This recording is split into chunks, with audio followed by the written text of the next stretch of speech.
Bab 201. Keesokan harinya, ketika Su Xiao bangun, Liu Meili sudah pergi. Sedangkan Tang Wan'er, ia pergi bersama Liu Meili. Ia ingin mengambil pakaiannya, tetapi hanya Wang Ying yang belum pergi. Ia sedang sibuk di dapur.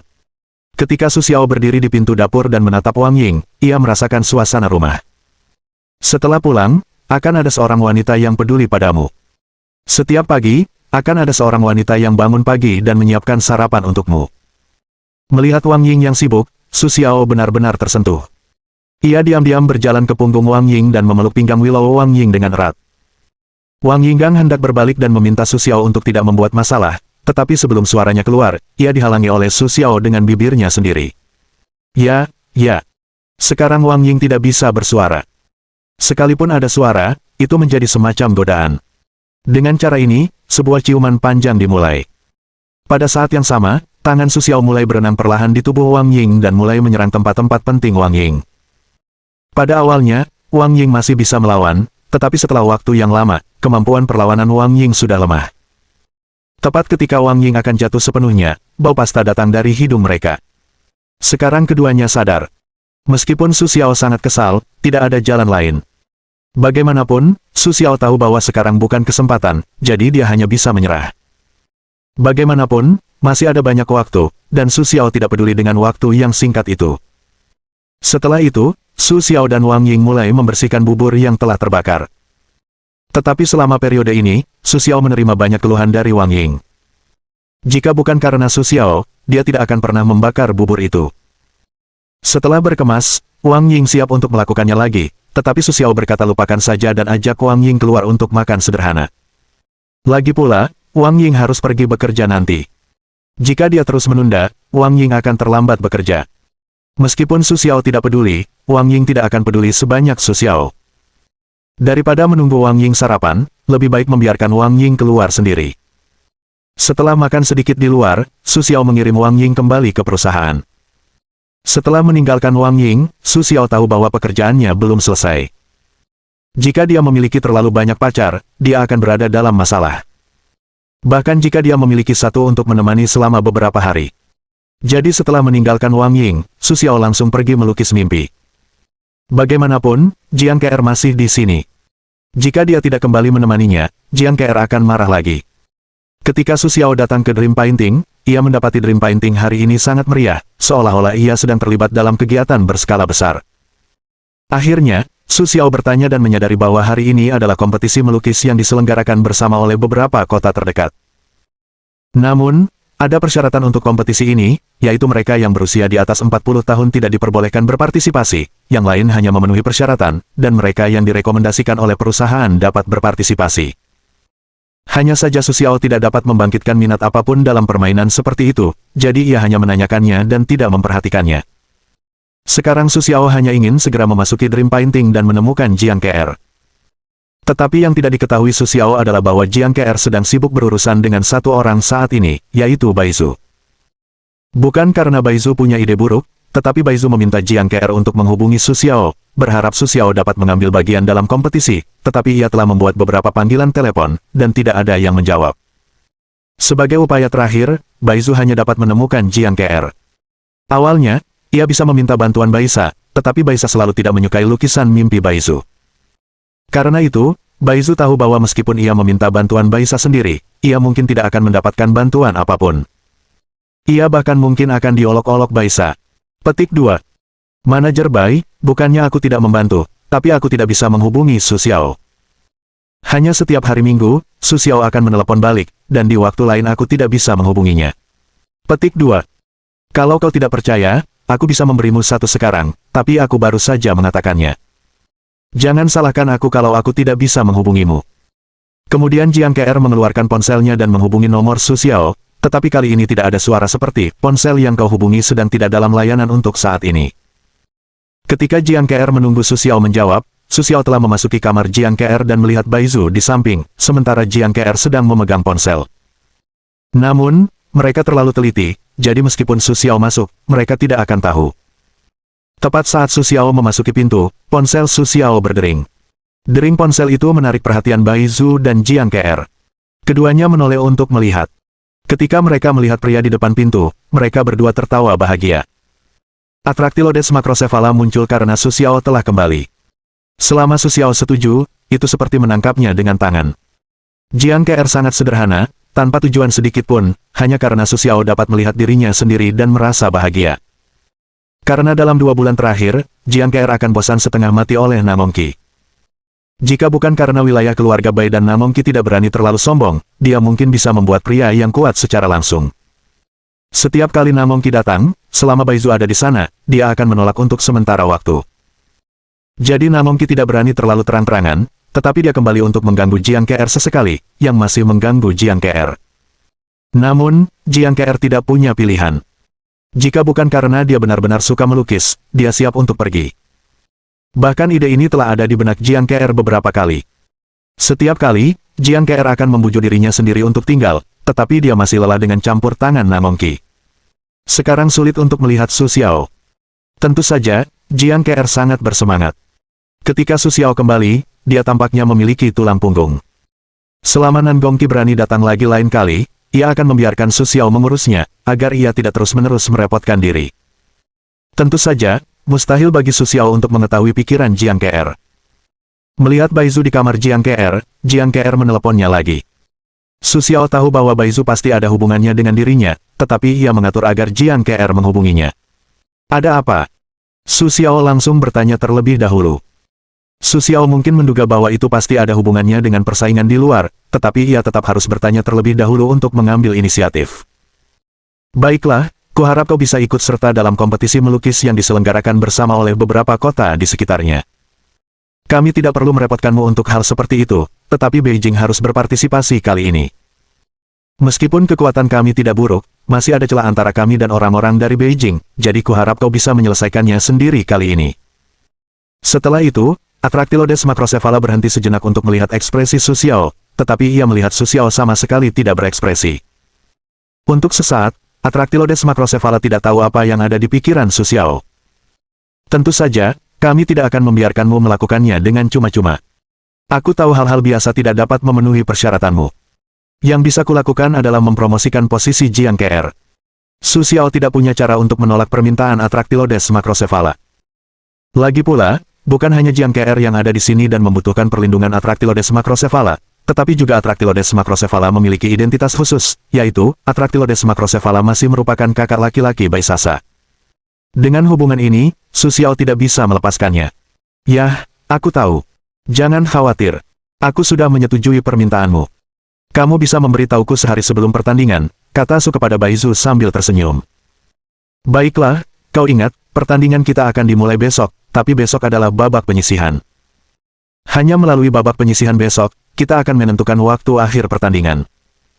Atraktilodes Macrocephala mendengar jawaban setuju Su Xiao, dan berkata dengan gembira kepada Su Xiao. Namun, Su Xiao tidak punya banyak waktu luang untuk disia-siakan bersamanya. Setelah menjawab kata-kata Baizu, ia pergi bersama Jiang Ke'er. Su Xiao tidak tahu berapa banyak waktu luang yang akan ia miliki, jadi ia harus menemani teman-teman kecilnya dengan baik. Dengan perluasan tujuan Su Xiao secara bertahap, ia akan menghadapi berbagai hal, dan ia akan sangat sibuk. Setelah meninggalkan Huameng, Su Xiao mengendarai mobilnya dan membawa Jiang Ke'er keluar dari kota X lagi pula. Kota X telah bermain sebanyak Jiang Ke'er. Ia tidak bisa mengajak Jiang Ke'er berbelanja setiap saat. Selain itu, Jiang Ke'er pernah berkata bahwa ia ingin mengunjungi lapangan Tiananmen di ibu kota dan tembok besar yang memiliki sejarah ribuan tahun. Dulu, karena waktu, Su Xiao tidak bisa mengajak Jiang Ke'er jalan-jalan. Sekarang dia akhirnya punya waktu luang. Tentu saja, Su Xiao tidak akan melewatkan kesempatan ini. Dia ingin mengajak Jiang Ke'er ke tempat yang sudah lama ingin dia kunjungi, tetapi belum pernah ke sana. Mengemudi ke ibu kota, Su Xiao, yang sudah akrab dengan ibu kota, langsung menuju pintu masuk tembok besar, tetapi Maibah yang unik itu akan menarik perhatian semua orang kemanapun dia mengemudi. Begitu Su Xiao dan Jiang Ke'er keluar dari mobil, mereka merasa bahwa seorang pria tampan cocok dengan wanita cantik, jadi Su Xiao dan Jiang Ke'er menjadi pusat perhatian. Hanya saja mereka tidak peduli dengan Su Xiao, terutama Jiang Ke'er, yang tumbuh dengan visi seperti ini, telah terbiasa dengannya sejak lama. Namun, ketika dia melihat tembok besar seolah-olah itu adalah naga di depannya, Jiang Ke'er tidak bisa menahan diri untuk mendesak bahwa tembok besar bukanlah pahlawan. Kini setelah tiba di tembok besar, ia tak kuasa menahan keinginan untuk bermain di sana. Ketika Su Xiao dan Jiang Ke'er naik ke puncak tembok besar bersama, perasaan mereka sungguh berbeda dari apa yang baru saja mereka bawa. Jika kita hanya bisa melihat kemegahan tembok besar tepat di bawah kota, kita pun bisa merasakan perubahan hidup bahkan sekarang ketika berdiri di tembok besar. Bab 202. Melihat segel pedang di sisi lain tembok besar, yang telah terkikis selama bertahun-tahun, Su Xiao menyadari hasrat para leluhur untuk bertempur melawan musuh demi menjaga stabilitas satu pihak, agar keluarga mereka di tembok besar hidup aman dan stabil. Satu persatu, tujuannya adalah agar keluarga mereka hidup stabil. Su Xiao seakan melihat pasukan besar yang saling berhadapan di dalam dan di luar tembok besar. Melihatnya, Su Xiao merasa bahwa ia bukan lagi seorang penonton, melainkan seorang prajurit dalam pertempuran. Tanpa kekuatan luar biasa dan tubuh yang kuat, satu-satunya yang ia miliki hanyalah rekan satu timnya. Namun, semua orang hanyalah orang biasa. Apa yang bisa ia lakukan? Satu-satunya yang bisa kita lakukan adalah mendengarkan pengaturan di atas, karena dalam pertempuran ratusan ribu orang, keberadaan kita sendiri terasa tidak berarti, bahkan tidak berperan apapun. Yang bisa kita lakukan adalah bekerja sama erat dengan rekan seperjuangan kita, dan melindungi diri melalui garis pertempuran yang biasa kita latih, agar lawan tidak menemukan celah. Garis pertempuran seperti itu ada di mana-mana. Tampaknya semua orang tersebar dan tidak berpengaruh. Namun, jika Anda melihat ke bawah dari ketinggian, Anda dapat melihat bahwa pintu masuk telah mengepung musuh dan memisahkan mereka sedikit demi sedikit, yang berarti membagi kehidupan musuh. Inilah peran garis depan pertempuran. Dalam pertempuran skala besar, individu tidak memainkan peran apapun. Yang berguna adalah orang yang dapat menyatukan semua orang dan memainkan peran. Tiba-tiba, pikir Su Xiao, bukankah sama seperti divisi garis depan pertempuran menggabungkan kekuatan semua orang, lalu melepaskannya sendiri, untuk melukai musuh? Bukankah itu sama dengan peran yang dimainkan oleh para jenderal di zaman kuno? Semua itu untuk mengumpulkan kekuatan bawahannya dan dapat menggunakannya dengan bebas. Pada saat ini, Su Xiao tiba-tiba merasa bahwa ia memiliki sedikit pemahaman tentang identitas divisi medan perang. Tepat ketika Su Xiao hendak melanjutkan memikirkannya dan melihat apakah ia bisa mendapatkan sesuatu, tiba-tiba ia merasa kesadaran tubuhnya perlahan menghilang. Di alam mimpi, kesan terakhir Su Xiao adalah ia terbanting dan jatuh ke tanah, dan ia tak bisa berdiri lagi. Kau baik-baik saja. Kulihat kau sudah lama berdiri di sini, dan tak ada gerakan sama sekali. Aku tidak setuju denganmu, yang membuatku sangat cemas. Setelah Su Xiao terbangun, ia mendapati dirinya masih berdiri di tempat sebelumnya, tetapi kini kekuatannya kembali seperti semula dibandingkan saat di alam mimpi. Jiang Ke'er menatap dirinya sendiri dengan gugup. Tidak apa-apa. Aku hanya memikirkan sesuatu. Aku tidak mendengar apa yang kau katakan sejenak karena terlalu serius. Tiba-tiba terbangun, Su Xiao juga sangat kesal, tetapi tetap tidak marah pada Jiang Ke'er. Lagi pula, Jiang Ke'er juga baik hati dan telah melakukan hal-hal buruk. Itu sama sekali bukan salahnya. Su Xiao awalnya berencana untuk berbicara dengan Jiang Ke'er, tetapi kemudian ia melewatkan kesempatan ini untuk saling memahami. Lagi pula, ada kesempatan untuk bermain kapan saja, tetapi hanya ada sedikit kesempatan untuk pencerahan. Namun, setelah terbangun, Su Xiao tidak dapat lagi menemukan perasaan yang baru saja ia rasakan. Mau tidak mau, Su Xiao hanya bisa memilih untuk menyerah. Meskipun disayangkan, tetapi tidak ada cara lain. Setelah itu, Su Xiao mulai menemani Jiang Ke'er mendaki tembok besar perlahan-lahan, menikmati setiap pemandangan tembok besar.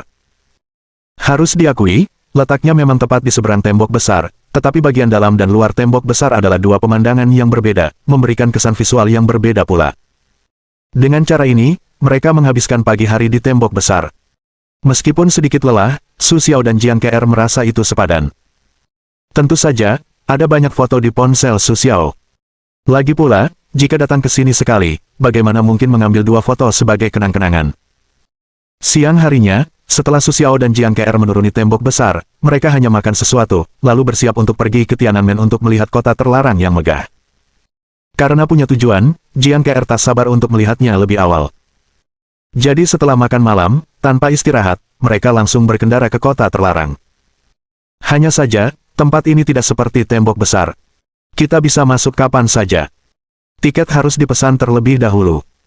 Untungnya, Su Xiao memiliki identitas khusus dan hanya membuka pintu belakang. Bukannya Su Xiao tidak mau antre, tapi memang tidak mungkin. Terlalu banyak orang yang antre, dan waktu Su Xiao terbatas, jadi ia hanya bisa membuat keputusan yang buruk. Saat memasuki kota terlarang, keseruan di dalamnya tidak lebih buruk daripada di tembok besar, bahkan lebih buruk. Harus saya akui, tempat ini sangat ramai. Meskipun tidak ada yang istimewa di dalamnya, dengan sejarahnya yang panjang, tempat ini cukup menarik banyak wisatawan. Dan di dalamnya, Anda dapat meminjam kostum untuk merasakan perbedaan dari para pendahulu. Ketika Su Xiao dan Jiang Ke'er pergi, hari sudah malam, dan waktu berlalu begitu cepat, tetapi Su Xiao tidak membawa Jiang Ke'er kembali ke kota X. Tidak mudah untuk mengajak Jiang Ke'er berkunjung. Tentu saja, dia harus bersenang-senang. Su Xiao akan mengajak Jiang Ke'er untuk bermain-main di sekitarnya besok. Pada saat yang sama, dia juga membawa Jiang Ke'er ke istana. Ada banyak pedagang di istana ibu kota. Pokoknya, selama mereka datang ke ibu kota, mereka akan memilih untuk pergi ke sana. Di malam hari, Su Xiao membawa Jiang Ke'er ke sebuah hotel. Setelah mengatur Jiang Ke'er, Su Xiao meninggalkan rumah terlebih dahulu, dan siap untuk pergi ke klub tertinggi untuk melihat-lihat, berharap bertemu saudaranya yang kekuatannya mirip dengannya terakhir kali. Tetapi Su Xiao tidak ingin membalas dendam padanya. Sebaliknya, dia ingin mengenalnya. Tidak peduli keluarga di belakangnya, penampilan terakhirnya layak mendapatkan perlakuan serius dari Su Xiao. Namun harapan Su Xiao tidak terwujud, karena Su Xiao tidak melihat pria itu terakhir kali. Awalnya, Su Xiao ingin menanyakannya, tetapi pekerjaan rahasia klub tertinggi begitu baik sehingga dia tidak bisa bertanya. Sayangnya, dia hanya bertemu Long Feifei sekali. Melihat Long Feifei muncul di depannya, Su Xiao siap untuk berbalik dan pergi, tetapi masih berhenti. Pada kenyataannya, Su Xiao di mana tahu, saat Su Xiao baru saja mengeluarkan kartu anggota, Long Feifei sudah mendapat berita tentang Su Xiao. Setelah pergi ke Nanjia terakhir kali, Long Feifei dapat lebih yakin dengan identitas Su Xiao, tetapi Long Feifei tidak berani mengenalinya sepanjang waktu, karena dia takut Su Xiao tidak dapat menerimanya, jadi yang harus dia lakukan adalah membiasakan diri dengan Su Xiao secara perlahan, berharap Su Xiao dapat memahami suasana hatinya. Setelah dia kembali, dia secara khusus mengatakan kepadanya bahwa selama kartu Su Xiao muncul, apapun yang dia lakukan, dia akan mengatakannya pada dirinya sendiri pada saat pertama. Bahasa Indonesia. Atas perintah Long Feifei, meskipun kami tidak begitu memahaminya, kami tetap mematuhinya tanpa syarat. Namun setelah lebih dari sebulan, Su Xiao belum juga datang, tetapi mereka tidak menyangka bahwa setelah mendengar kabar kedatangan Su Xiao, Long Feifei akan keluar secara langsung. Anda tahu, bahkan para pemimpin dari 4 keluarga di Beijing tidak layak untuk disambut langsung oleh Long Feifei. Semua orang menebak identitas Su Xiao. Setiap orang yang mengenal Long Feifei tahu bahwa Su Xiao tidak sederhana, tetapi dari mana mereka tahu bahwa Su Xiao sebenarnya adalah anak Long Feifei? Melihat Long Feifei begitu muda, siapa yang dapat membayangkan bahwa Long Feifei memiliki anak sebesar itu? Itu benar. Terakhir kali Long Feifei pergi ke Nanjia, itu untuk mengkonfirmasi identitas Su Xiao. Jadi kemudian, setelah Su Xiao pingsan, orang tua di medan pertempuran diam-diam mengambil darah Su Xiao. Awalnya, Long Feifei hanya melihat Su Xiao, tetapi ia merasa Su Xiao dan Nan Hexuan mirip, sedikit curiga bahwa mereka ada hubungannya dengan Nan Hexuan. Namun, ketika Long Feifei mendapatkan darah Su Xiao, Nan Hexuan dan Nan Hexuan membandingkannya, mereka segera menemukan kebenaran. Penemuan ini membuat Long Feifei tidak dapat menerimanya. Anaknya telah dicuri sejak ia berusia lebih dari 4 tahun, dan ia masih belum dapat menemukannya. Bahkan karena hal ini, ia dan Nan Hexuan mengalami banyak masalah. Akhirnya, ia meninggalkan rumah Nan dengan marah. Selama bertahun-tahun, keluarga Nan dan klub tertinggi diam-diam mencari Su Xiao, tetapi mereka tidak pernah berhasil. Sekarang tiba-tiba menerima berita ini, bahkan Long Feifei, yang telah mengalami badai yang tak terhitung jumlahnya, tiba-tiba merasa tidak dapat menerimanya. Namun, Long Feifei juga telah mengalami banyak gelombang besar, jadi ia segera menerima kenyataan. Awalnya, dengan mengandalkan karakter Long Feifei, ia akan langsung mengenali Su Xiao. Namun, terakhir kali ia pergi ke Nanjia, Long Feifei mengetahui sesuatu, yang menyebabkan Su Xiao berdiri di depannya. Ia tidak berani mengakuinya karena takut menyakiti Su Xiao. Sedangkan Su Xiao, aku tidak tahu. Aku sama sekali tidak tahu apa-apa tentang itu. Aku hanya bisa mengatakan bahwa kekuatan Su Xiao masih terlalu lemah, sehingga benda-benda yang bisa disentuhnya sangat terbatas. Namun, sekarang Su Xiao tidak terlalu peduli dengan hal-hal lain. Setelah Long Feifei berdiri di depan Su Xiao merasa tidak nyaman. Sekarang ia hanya ingin berurusan dengan orang di depannya, tetapi ia masih ingat rasa malu yang dipermalukan Long Feifei terakhir kali. Kelak, adik kecil, apakah kau merindukanku? Setelah terakhir kali, adikku sangat merindukanmu. Long Feifei membuka mulutnya lebih dulu dan melihat Su Xiao tampak sedikit menentangnya. Long Feifei tidak tahu mengapa. Ia merasa tidak nyaman di hatinya. Ia tahu bahwa ia adalah ibunya, tetapi ada rasa keterasingan yang aneh di antara mereka. Haha, kupikir begitu, tapi aku masih ada urusan hari ini. Aku tidak bisa tinggal di sini bersamamu. Aku pergi dulu. Kemudian Sue tertawa dan bersiap untuk pergi. Menurut Su Xiao, Long Feifei benar-benar berbahaya. Meskipun selalu mengobrol sendiri, Su Xiao selalu berpikir bahwa Long Feifei punya tujuan. Su Xiao belum bisa mendeteksi kekuatan Long Feifei.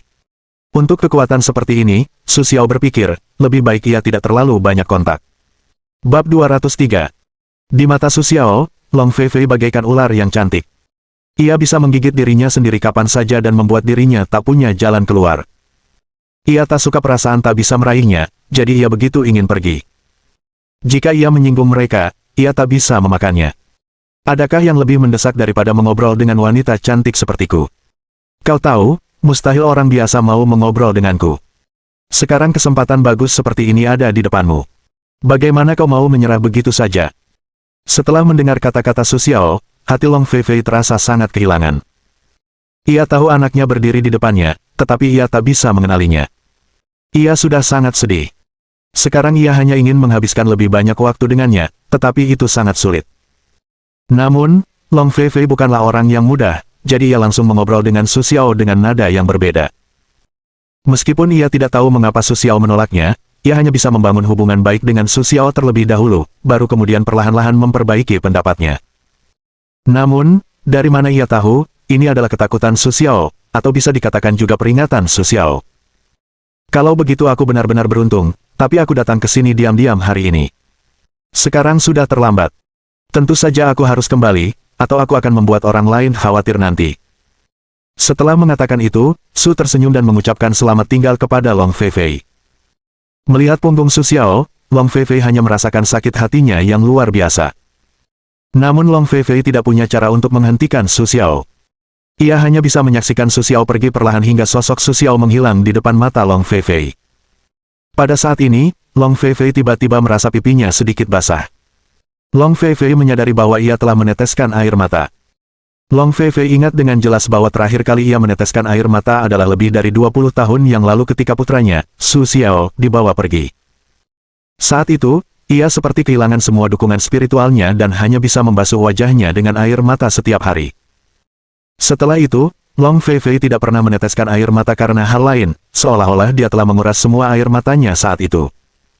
Namun, Long Feifei tidak menyangka bahwa setelah melihat Su Xiao, dia akan meneteskan air mata lagi. Namun, reaksi Long Feifei cepat, dan tidak ada yang melihat adegan ini. Jika tidak, mereka yang tahu akan terkejut hingga mengangkat dagu mereka, karena fakta ini terlalu mengejutkan. Yang tidak diketahui Long Feifei adalah bahwa manajer klub tertinggi baru saja melihat adegan ini di ruang pemantauan. Gambar-gambar di video itu membuat manajer takut. Pada saat yang sama, manajer bersumpah dalam hatinya bahwa dia akan menerima Su Xiao dengan baik di masa depan. Dia belum pernah melihat bosnya seperti ini. Setelah menontonnya, manajer segera menghapus video tersebut karena takut menimbulkan getaran. Su Xiao meninggalkan Long Feifei dan merasa rileks, tetapi dia tidak tahu mengapa. Dia merasa bahwa dia menikmati bersama Long Feifei dan lebih kuat dari terakhir kali. Perasaan seperti ini sangat indah, seolah-olah ada ilusi hubungan darah, tetapi Su Xiao bertanya-tanya apa alasannya. Setelah bertanya pada sistem tidak memberitahu Su Xiao mengapa, biarkan dia berpikir perlahan. Bagi sistem, Su Xiao juga sangat tidak berdaya, tidak mungkin, karena sistem tidak mau mengatakannya, maka itu hanya bisa membiarkannya. Setelah berjalan keluar dari klub tertinggi, Su Xiao berencana untuk kembali ke hotel. Namun, Su Xiao memikirkannya dan memutuskan untuk menyerah. Dia juga ingin pergi ke tembok besar lagi untuk melihat apakah dia bisa jatuh ke dalam pencerahan lagi. Su Xiao telah lama berharap untuk memahami arti sebenarnya dari divisi medan perang, tetapi dia tidak pernah memiliki kesempatan. Sekarang dia akhirnya melihat sedikit harapan. Su Xiao tidak ingin menyerah begitu saja. Su Xiao harus memanfaatkan kesempatan ini dengan baik untuk melihat apakah dia bisa mendapatkan pencerahan lagi. Selama kau berhasil memahami dan menyelesaikan tugasmu, kau tak perlu terus-terusan menjadi perjaka. Dengan begitu banyak wanita cantik di sekitarmu, Su Xiao takut jika ia tak bisa menahan diri, ia akan melakukan hal buruk. Lagi pula, bagaimanapun aku mengatakannya, aku juga seorang remaja yang mudah marah. Aku sudah beberapa kali ke sana.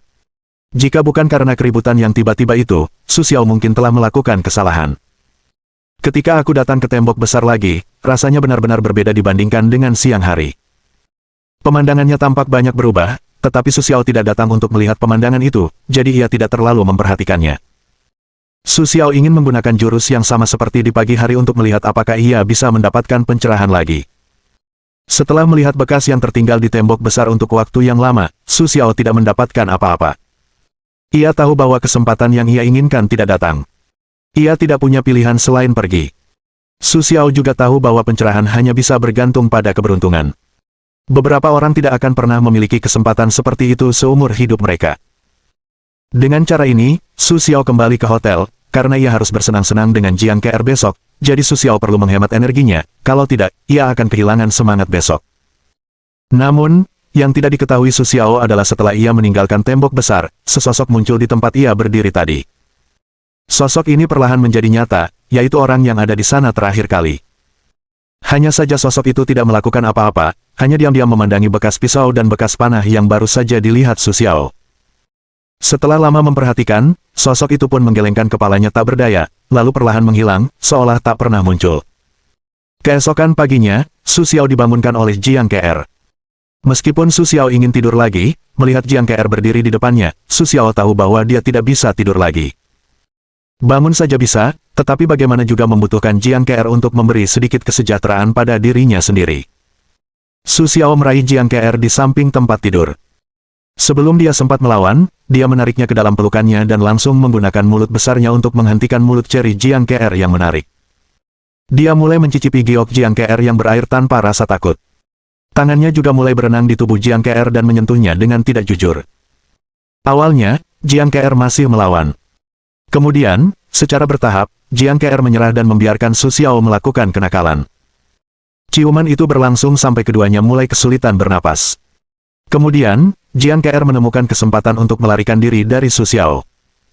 Tetapi pada saat ini, pakaian Jiang KR telah kusut oleh Su Xiao. Jiang KR hanya bisa menatap Su Xiao dengan tajam, lalu kembali ke kamarnya untuk berganti pakaian. Ketika mereka meninggalkan hotel, waktu sudah hampir pukul 8. Saat itu, mereka kebetulan bertemu dengan puncak pagi di ibu kota. Sekarang Su Xiao Duo sedang bersenang-senang. Saat mereka bertemu dengan jam sibuk pagi, Su tertawa karena mereka belum berkendara jauh ketika kemacetan mulai terjadi. Su Xiao akhirnya melihat kemakmuran Kyoto. Hanya dari kemacetan lalu lintas, ia tidak bisa melihat ujung depannya. Ia bisa membayangkan seperti apa kemakmuran ibu kota itu. Ketika keluar, ia bertemu dengan kemacetan lalu lintas. Itu nasib buruk. Begitulah adanya. Tapi untungnya, setidaknya Su Xiao ditemani oleh Jiang KR. Bekerja dengan pria dan wanita tidak melelahkan. Dengan Jiang KR duduk di sampingnya, setidaknya Su Xiao tidak bosan. Tepat ketika Su Xiao dan Jiang KR sedang berbicara dan tertawa, sebuah kerusuhan tiba-tiba terjadi. Meskipun Su Xiao tidak tahu alasannya, ia memilih untuk keluar dan melihat-lihat. Itu mengejutkan semua orang. Ternyata seorang ibu hamil akan melahirkan.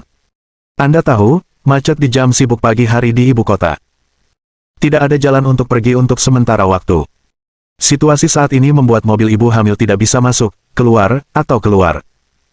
Hal ini menyebabkan situasi saat ini, ibu hamil akan melahirkan, tetapi tidak ada jalan untuk pergi ke rumah sakit. Melihat pemandangan ini, semua orang yang terhambat di sini mulai memikirkan cara mereka sendiri.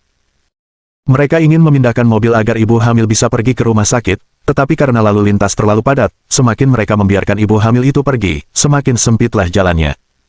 Tiba-tiba, tidak ada jalan bagi semua orang. Para wanita berinisiatif untuk membantu, berharap untuk menenangkan para wanita hamil. Tetapi seperti yang kita semua tahu, ini bukan jalannya. Mobil semua orang mulai menyiarkan. Ada wanita hamil di jalan tertentu. Saya harap Anda dapat membantu. Tetapi perkembangan sosial terlalu cepat, perkembangan transportasi tidak dapat mengimbangi, tidak ada jalan, bahkan jika kita ingin membuat jalan keluar, itu tidak dapat dilakukan.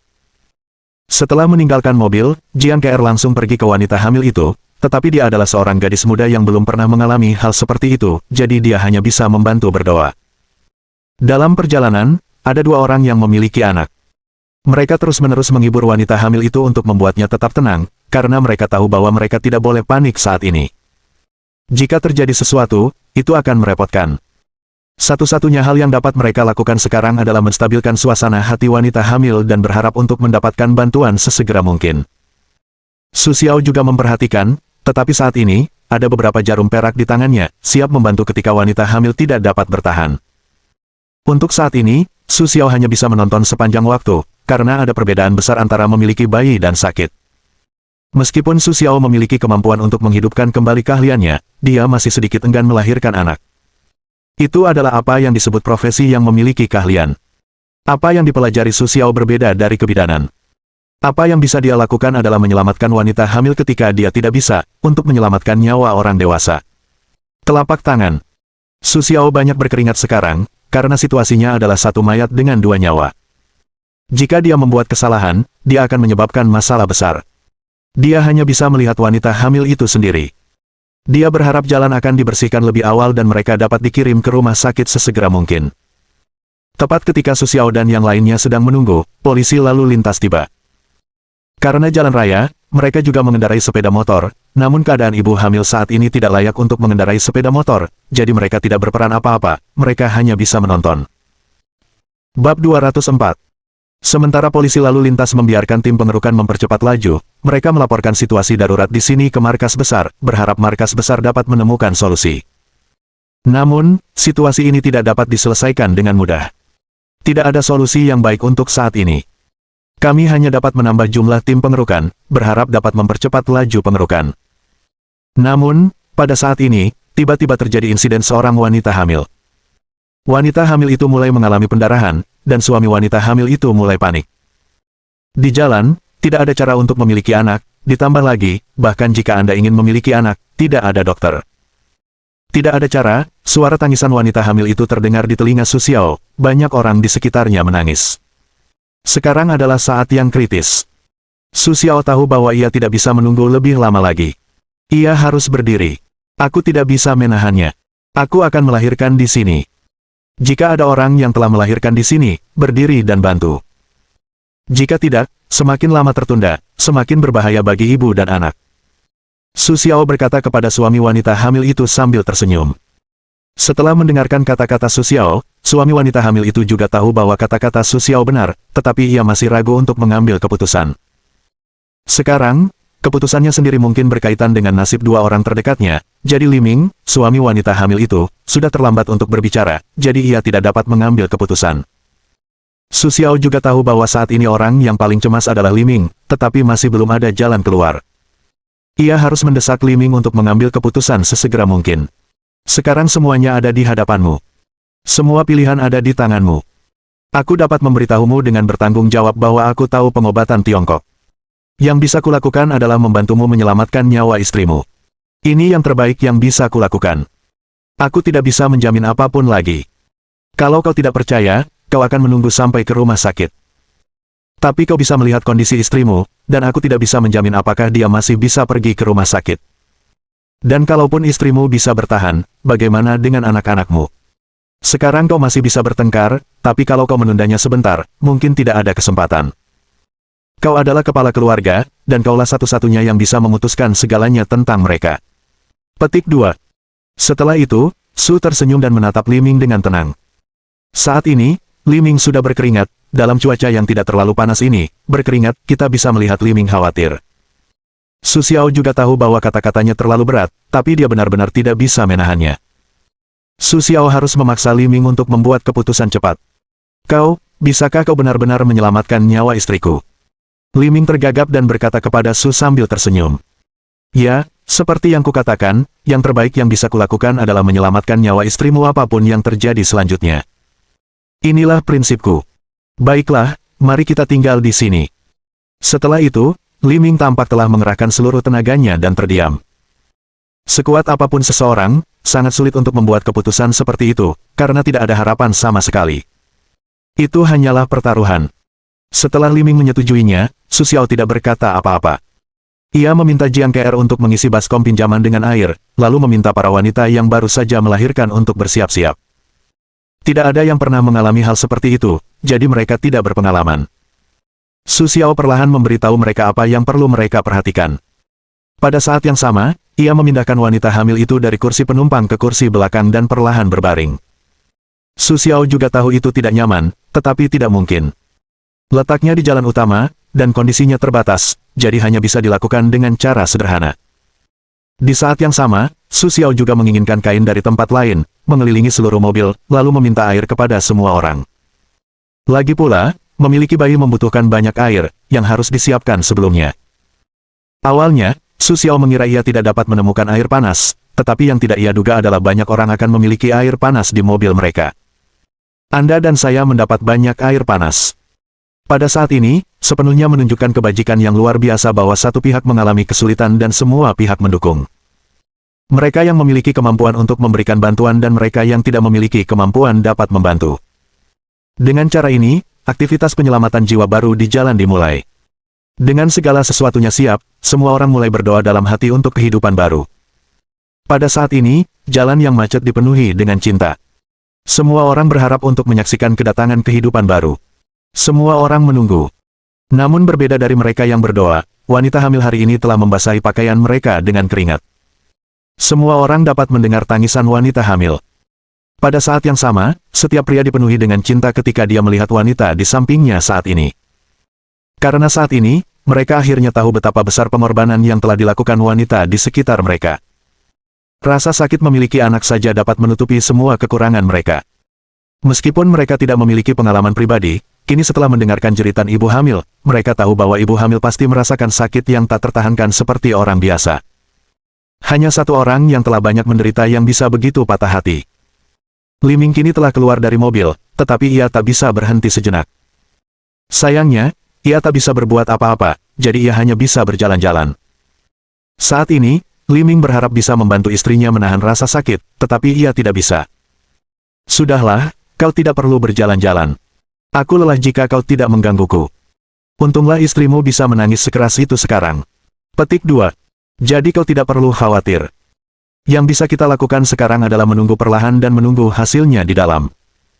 Kau bisa tenang karena aku sudah bilang akan memastikan keselamatan istrimu, jadi aku akan melakukannya. Petik 2. Saat suara Su Xiao melemah, Li Ming menghampiri Su Xiao dan duduk. Baiklah, aku percaya padamu. Aku harap kau bisa melaporkan kehidupan ibu dan anak mereka. Lalu aku akan membalasmu seperti sapi dan kuda. Sebenarnya, hati Li Ming tidak terlalu optimis terhadap Su Xiao, lagi pula, Su Xiao terlalu muda, muda itu tidak pantas, jadi siapapun dia, tidak ada cara untuk mempercayainya. Hanya saja Li Ming tahu apa yang baru saja dikatakan Su Xiao benar, dan ia tidak punya pilihan lain, jadi meskipun Li Ming tidak mempercayainya, ia harus melakukannya. Pada saat yang sama, Li Ming juga memiliki kebetulan di hatinya. Bagaimana jika Su Xiao benar-benar kuat? Jadi mereka duduk bersama dengan tenang, tidak ada yang berbicara, menunggu hasil akhir. Pada saat ini, Su Xiao bertemu dengan ahli strategi militer paling efektif setelahnya. Pada saat inilah mereka menjalin persahabatan yang paling dapat diandalkan dan meletakkan fondasi yang kokoh untuk masa depan geng hijau. Tentu saja, ini adalah kata-kata setelahnya. Ketika Jiang Ke'er melihat Su Xiao dan Li Ming, dia tiba-tiba merasa bahwa dia tidak tahu banyak tentang Su Xiao. Dia hanya tahu keterampilan melukis Su Xiao sangat bagus, dan dia bahkan memiliki pertarungan yang sengit. Tetapi dia tidak tahu apa-apa tentang yang lainnya. Dia tidak menyangka bahwa Su Xiao tiba-tiba menunjukkan wajah seperti itu hari ini. Anda tahu, kata-kata bahwa Su Xiao baru saja meminta Li Ming untuk membuat keputusan masih ada di hati Jiang Ke'er. Meskipun Jiang Ke'er sangat ingin tahu tentang bagaimana Su Xiao dapat membuat begitu banyak hal, karakter Jiang Ke'er memutuskan bahwa dia tidak akan bertanya kepada Su Xiao. Lagi pula, menurut Jiang Ke'er, ia sudah puas mengetahui Su Xiao memiliki hatinya sendiri. Kepribadian seperti inilah yang membuat Su Xiao semakin menyayangi Jiang Ke'er. Namun kini Su Xiao tak lagi peduli dengan perubahan hati Jiang Ke'er. Kini ia memusatkan seluruh perhatiannya pada wanita hamil. Meskipun Su Xiao masih menghibur Li Ming di permukaan, nyatanya Su Xiao sama sekali tidak merasa tenang. Bahkan tekanan yang dialami Su Xiao tak kalah besar dari Li Ming. Lagi pula, semua yang terjadi kini bisa dikatakan merupakan ide Su Xiao. Jika terjadi sesuatu, bahkan jika Li Ming tidak mengejarnya, Su Xiao akan merasa bersalah. Kini Su Xiao tak bisa menahan diri untuk menunggu dan melihat hasilnya. Namun, selain jeritan para ibu hamil, Su Xiao hanya bisa mendengar sorak-sorai beberapa orang yang sedang merawat mereka. Su Xiao juga merasa malu. Jika sorak-sorai memang bermanfaat, ia tak akan pernah bisa menjadi ibu yang tangguh tanpa keterampilan medis sebaik itu. Kau bisa mendengarku.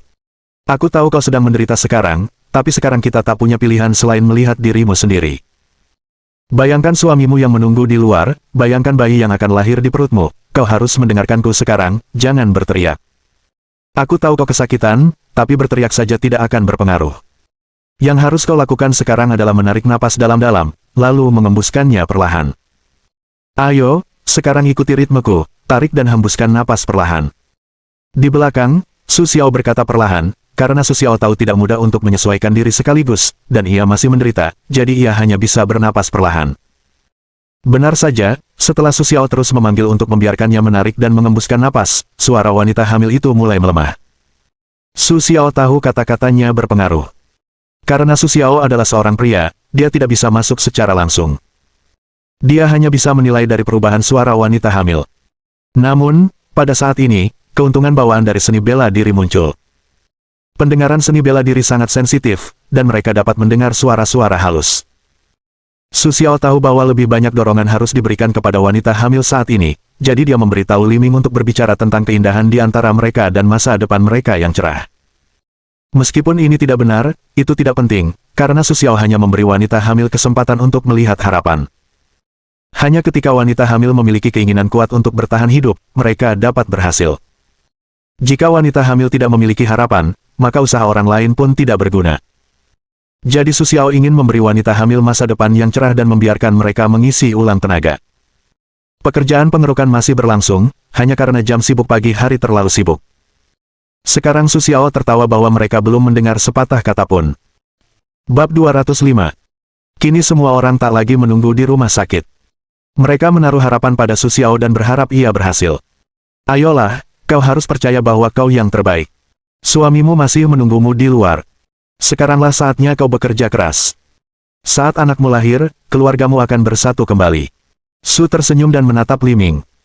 Ya, Fang Fang, ayo, kita masih punya masa depan yang cerah.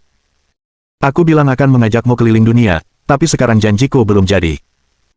Nanti kalau kamu punya bayi, kita akan keliling dunia bareng bayi itu. Melihat senyum Su, Li Ming berkata cepat. Dengan begitu, Su Xiao menenangkan suasana hati Fang Fang dan membiarkannya mengatur napas. Setelah beberapa saat, orang-orang di dalam mobil akhirnya mendengar sesuatu. Ah, kaki keluar, kaki keluar. Mendengar kata-kata di dalam, Su Xiao menarik napas dalam-dalam, dan akhirnya melihat beberapa pencapaian. Meskipun katanya drama yang bagus masih di masa depan, sekarang setidaknya dia melihat secercah harapan. Bukan hanya Su Xiao, tapi juga Li Ming tak kuasa menahan diri untuk menyeka keringat di dahinya. Di dalam ada istrinya. Bagaimana mungkin Li Ming tidak gugup? Ayo, dengar aku. Kakiku sudah keluar. Cepat sekali. Ayo, teriak Su Xiao siang kepada Fang Fang di dalam. Sadarlah, teruslah bernapas, seperti tadi, aku tahu kau lelah sekarang, tapi kau harus tetap bertahan. Su Xiao tahu bahwa ia harus menjaga Fang Fang tetap tenang dan memberitahunya bahwa harapan masih ada di depannya. Ah! Sebuah teriakan mengejutkan semua orang. Jangan khawatir, kau harus percaya pada dirimu sendiri, santai saja, jangan panik. Su Xiao segera menghiburnya. Ia tahu Fang Fang mulai sedikit panik, tapi tak mungkin, Su Xiao bisa melakukannya, hanya menenangkan Fang Fang. Fang Fang juga kelelahan sekarang. Sudah lama sekali. Aku sangat lelah. Terlebih lagi, Fang Fang harus menahan rasa sakit yang luar biasa. Saat suara Su Xiao merendah, Fang Fang juga mulai pulih perlahan. Saat itu, ia tahu bahwa ia terlalu khawatir. Jadi setelah mendengar suara Su Xiao, Fang Fang mulai tenang. Waktu berlalu seperti ini, dan Fang Fang berada di saat kritis. Menurut reaksi di dalam, anak itu telah keluar lebih dari setengahnya. Namun, tubuh bagian bawahlah yang keluar lebih dulu, artinya, tubuh bagian atas anak itu belum keluar. Jika tubuh bagian atas anak itu terlalu lama berada di dalamnya, ia akan mati karena kekurangan oksigen. Jika anak itu hidup panjang dan pendek, maka semua yang dilakukan Su Xiao sekarang sia-sia. Su Xiao tidak ingin hal seperti itu terjadi, jadi dia hanya bisa menyemangati Fang Fang sepanjang waktu. Sejak awal, dia menarik dan mengembuskan napas, untuk menarik dan mengerahkan dirinya. Su Xiao tahu bahwa dia tidak bisa terus memasak katak dalam air hangat saat ini, jadi dia harus segera membereskan kekacauan itu. Pada saat ini, semua orang sangat gugup. Bagaimanapun, ini adalah saat yang paling kritis. Jika mereka berhasil, mereka akan menyaksikan kedatangan kehidupan baru. Tetapi jika mereka gagal, maka mereka akan menyaksikan kehidupan yang belum mekar menghilang di depan mereka. Jadi pada saat ini bukan hanya tentang Su Xiao dan Li Ming. Setiap perubahan di sini menarik hati semua orang, dan semua orang berdoa untuk kehidupan baru. Tetapi saat ini Fang Fang sudah mulai kelelahan, bahkan dengan teriakannya tidak sebagus di awal. Meskipun Su Xiao telah bersorak dan menyemangati, tetapi efeknya minimal. Su Xiao juga sangat cemas, tetapi tidak ada solusi. Hanya bisa menunggu langkah selanjutnya dari perubahan keadaan. Jika keadaan tidak bisa diselamatkan, maka Su Xiao hanya bisa menyelamatkan nyawa orang dewasa. Namun, tampaknya Kaisar tidak mengecewakan mereka yang menginginkannya. Berkat usaha kita semua, kabar baik akhirnya datang. Wow, wow, wow. Terdengar tangisan bayi, semua orang merasa sangat lega. Bayi itu keluar, dan masalah ini bisa dikatakan telah terselesaikan dengan memuaskan. Selamat, Tuan Muda. Pada saat ini, salah satu orang yang membantu merawat Fang Fang keluar sambil menggendong bayi itu. Mendengar kalimat ini, seluruh hadirin tersenyum, bahkan hari ini pun terasa berharga karena keputusan yang terlambat ini. Namun, ketika Su Xiao dan yang lainnya sedang gembira, Li Ming menyampaikan berita mengejutkan. Ada satu bayi lagi di perut Fang Fang. Bayi Fang Fang adalah seekor naga dan seekor burung phoenix. Sekarang ada seorang pria, artinya, bayi itu masih ada di perutnya. Tak hanya orang-orang di sekitar, Su Xiao juga terkejut dengan berita mendadak ini.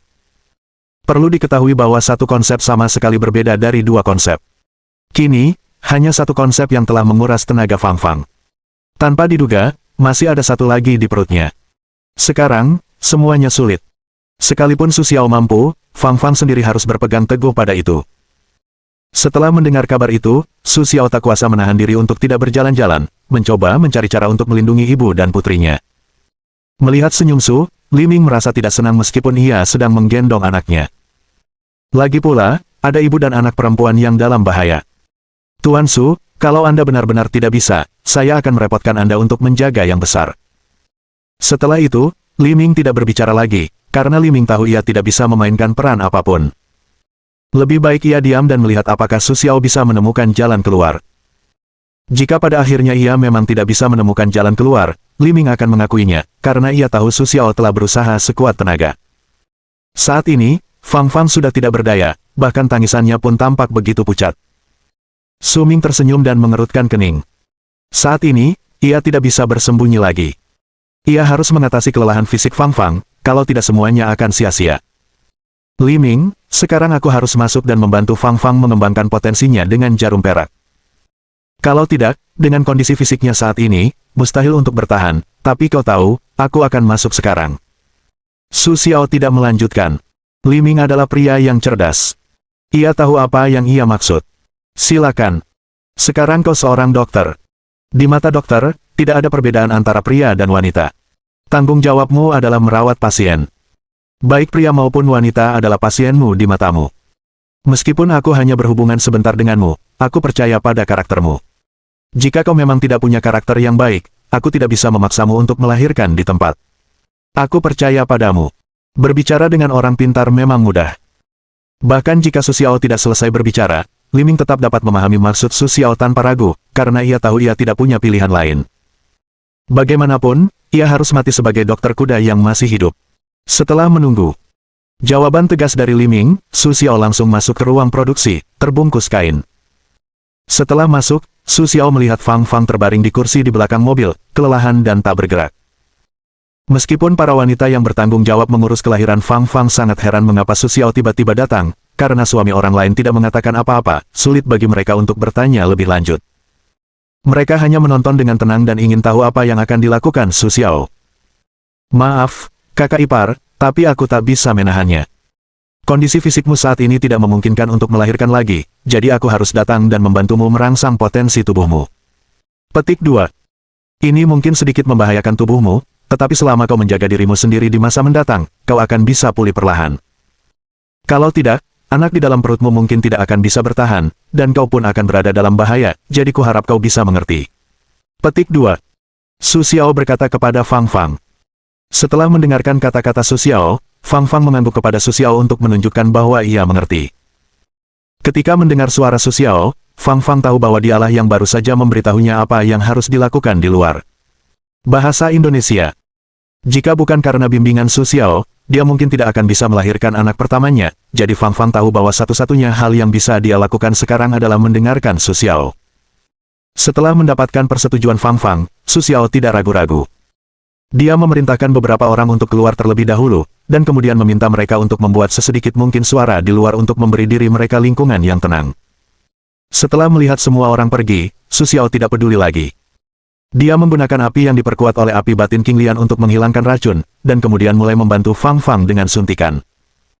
Melihat tangan Su Xiao yang menyala secara tidak dapat dijelaskan, Fang Fang tahu Su Xiao bukan orang biasa, tetapi Fang Fang tidak mengatakan apa-apa. Lagi pula, Fang Fang bukan tipe orang tanpa pengetahuan sedikitpun.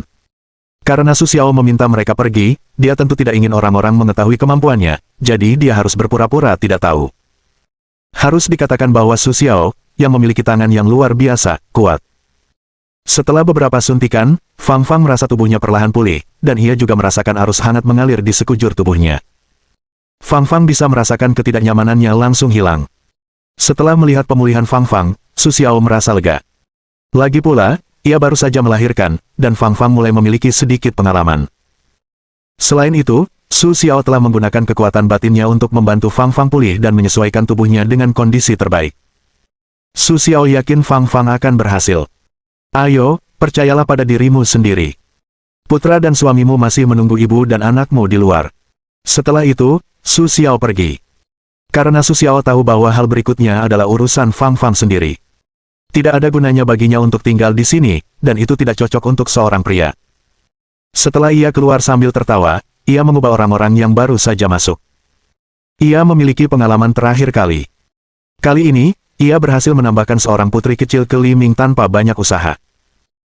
Ketika kabar baik itu keluar, bukan hanya Li Ming saja, tetapi semua orang yang berdiri di sana dan berdoa untuk Fang Fang tertawa gembira, memberi selamat kepada Li Ming satu persatu, dan menatap mata Su Xiao dengan penuh penghargaan, tetapi Su Xiao tidak punya waktu untuk mempedulikannya sekarang. Bab 206. Li Ming, kliennya, langsung menemui Su Xiao dan bersikeras untuk berterima kasih padanya. Su Xiao tidak mempermasalahkannya. Lagi pula, menurut Su Xiao, ini masalah kecil, tetapi Li Ming tidak. Jika bukan karena Su Xiao, apa yang akan terjadi pada keluarganya sekarang? Aku benar-benar tidak bisa membayangkannya.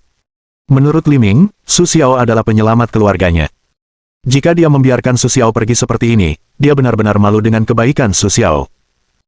Akhirnya, atas permintaan berulang Li Ming, dia akhirnya mendapatkan informasi kontak Su Xiao, dan Li Ming juga menamai anaknya Li Xiao untuk menunjukkan rasa terima kasihnya kepada Su Xiao. Su Xiao juga sangat tidak berdaya tentang praktik Li Ming, tetapi itu adalah hak ayah Li Ming untuk memberi nama pada benda-benda ini, jadi dia tidak bisa memberikan nasihat apapun. Setelah Fang Fang berhasil melahirkan gadis kecil itu, Su Xiao sekali lagi membantu Fang Fang dengan perawatan jarum perak, diam-diam membantu Fang Fang dengan kekuatan internal untuk mengobati trauma di tubuhnya. Dengan cara ini, gejala sisa kelahiran Fang Fang dapat dikurangi. Namun, karena ia telah melampaui batas potensinya, Fang Fang masih harus berbaring di tempat tidur untuk jangka waktu tertentu. Pada saat yang sama, Su Xiao memberitahu Fang Fang untuk menunggu mereka pergi ke rumah sakit untuk diperiksa. Bagaimanapun, rumah sakit adalah tempat yang profesional, dan perawatan untuk anak-anak lebih bijaksana. Meskipun anak itu tidak ada hubungannya sekarang, suaranya keras, tetapi aman untuk diamati di rumah sakit untuk jangka waktu tertentu. Setelah itu, Su Xiao memberi Li Ming resep obat tradisional Tiongkok dan memintanya untuk merebusnya untuk Fang Fang sesuai dengan resep di atas, yang dapat membuat Fang Fang pulih sesegera mungkin karena potensi kelebihannya. Setelah menyelesaikan ini, jalan menuju pengerukan hampir selesai.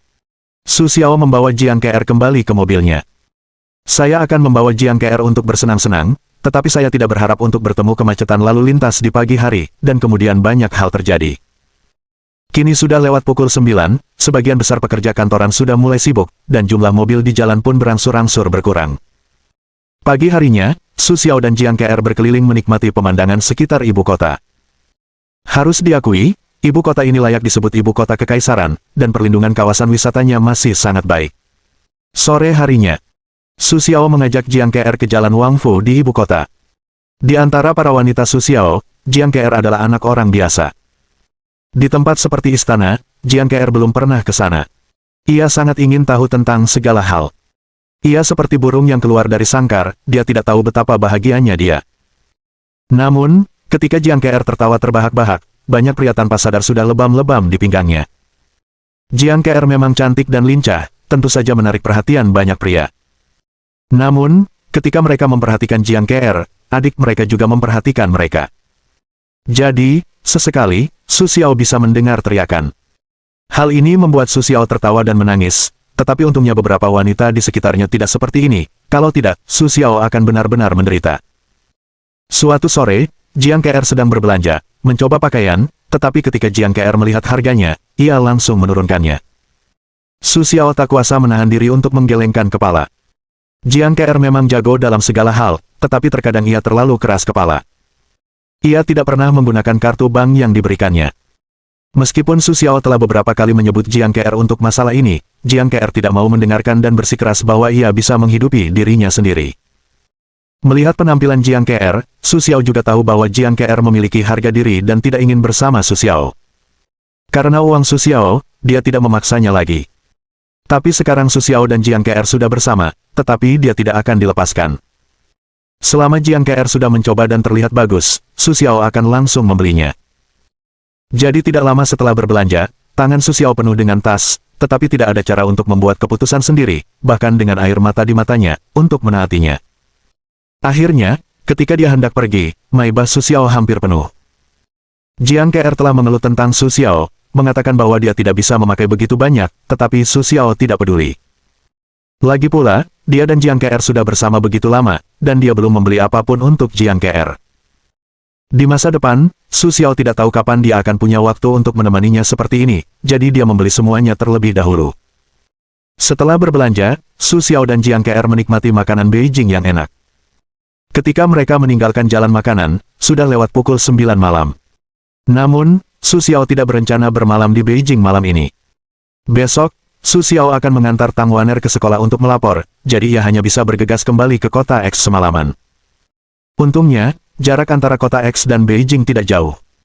Setelah balap drag Su Xiao selama lebih dari 1 jam, mereka akhirnya kembali ke kota yang sudah dikenalnya. Su Xiao pertama-tama mengantar Jiang Ke'er pulang dan memindahkan semua barangnya kepadanya. Kemudian, ia berkendara kembali ke rumahnya dan bersiap untuk mandi dan tidur. Namun, karena suara bising dari perjalanan pulang, Tang Waner yang sudah beristirahat, terkejut melihat Tang Waner yang mengantuk. Su Xiaocai teringat bahwa dia tidak lagi sendirian di rumah, dan dia tidak boleh bersikap tidak bermoral begitu.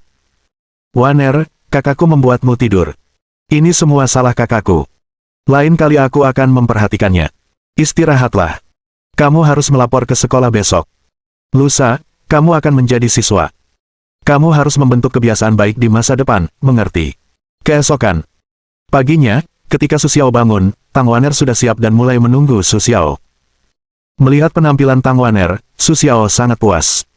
Setidaknya tindakan Tang Waner menunjukkan bahwa Tang Waner tidak menolak untuk pergi ke kelas. Setelah mandi sebentar, Su Xiao dan Tang Waner sarapan di jalan. Kemudian mereka pergi ke sekolah menengah terbaik di kota X, SMP nomor 1 di kota X.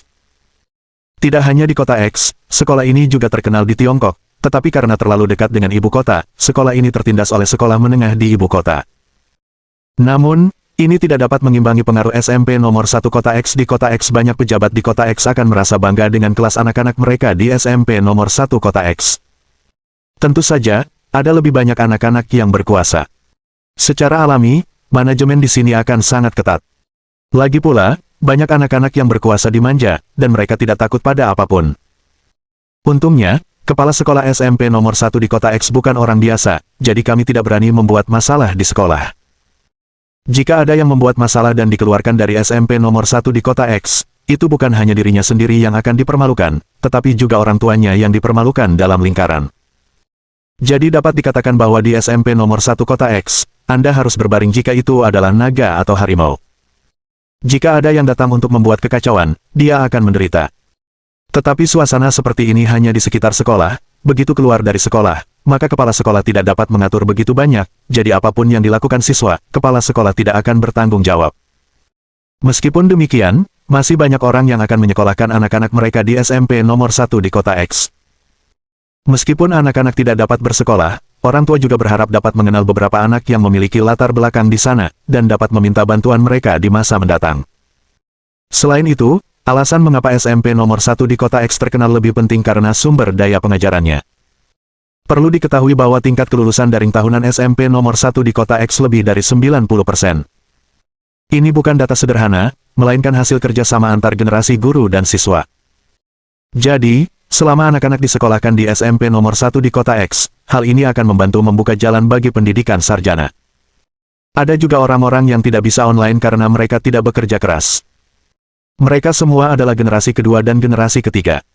Mereka hanya makan di SMP nomor 1 kota X dan menunggu untuk mati.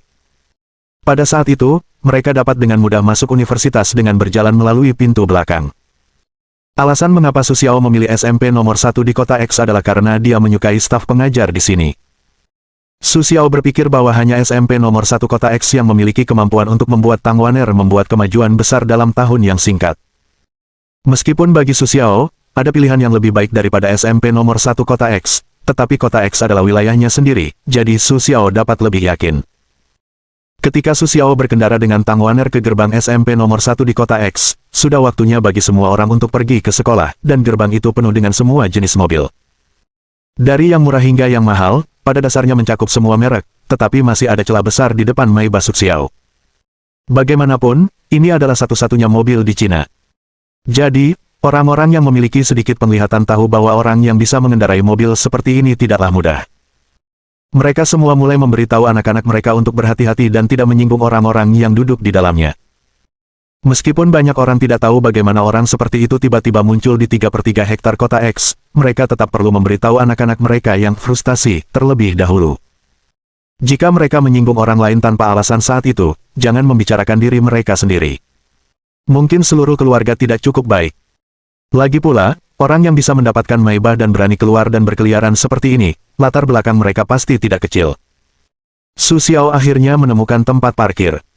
Setelah memarkir mobil, dia mengantar Tang Wan'er ke sekolah. Hari ini adalah hari pertama Tang Wan'er di kelas. Masih banyak prosedur yang harus dilalui. Dia juga khawatir membiarkan Tang Wan'er datang sendirian. Selain situasi sekolah menengah pertama nomor 1 di kota X, Su Xiao juga tahu sesuatu. Tujuan kedatangannya hari ini adalah untuk menakut-nakuti orang-orang yang bermotif tersembunyi dan memberitahu mereka bahwa Tang Wan'er tidak mudah terprovokasi. Dia perlu menumbuhkan matanya sendiri. Bisa dibilang tujuan Su Xiao ini baru saja terwujud. Selanjutnya, Su Xiao berencana membawa Tang Wan'er untuk menjalani formalitas, agar Tang Wan'er bisa belajar di kelas. Bab 207. Ketika Su Xiao dan Tang Wan'er keluar dari mobil, mereka menarik banyak perhatian. Lagi pula, Tang Wan'er lincah dan cantik, dan Su Xiao juga sangat tampan, yang tentu saja menarik perhatian kebanyakan orang. Tentu saja, ada alasan lain untuk ini, yaitu, kita semua ingin melihat siapa pemilik mobil itu dan tahu siapa pemiliknya, agar tidak menyinggung perasaannya di kemudian hari. Inilah yang kita semua pikirkan. Melihat Su Xiao muncul, kita semua tidak tahu, jadi tidak ada reaksi keras, tetapi kemunculan Tang Wan'er menarik banyak perhatian. Namun, di dalam mobil di kejauhan, itu menyebabkan kegemparan. Pemilik mobil itu adalah Direktur Biro Keamanan Publik Kota X. Dia menyekolahkan putranya, jadi dia mengendarai mobil pribadinya sendiri, yang tidak dikenali. Tetapi ketika dia melihat Su Xiao, dia tidak bisa duduk diam, karena dia sangat terkesan dengan Su Xiao. Ada apa, ayah? Melihat keanehan ayahnya, Liu Ming bertanya dengan rasa ingin tahu. Liu Ming cukup akrab dengan ayahnya. Apapun masalahnya, ia sangat tenang dan jarang memiliki suasana hati yang sekeras sekarang.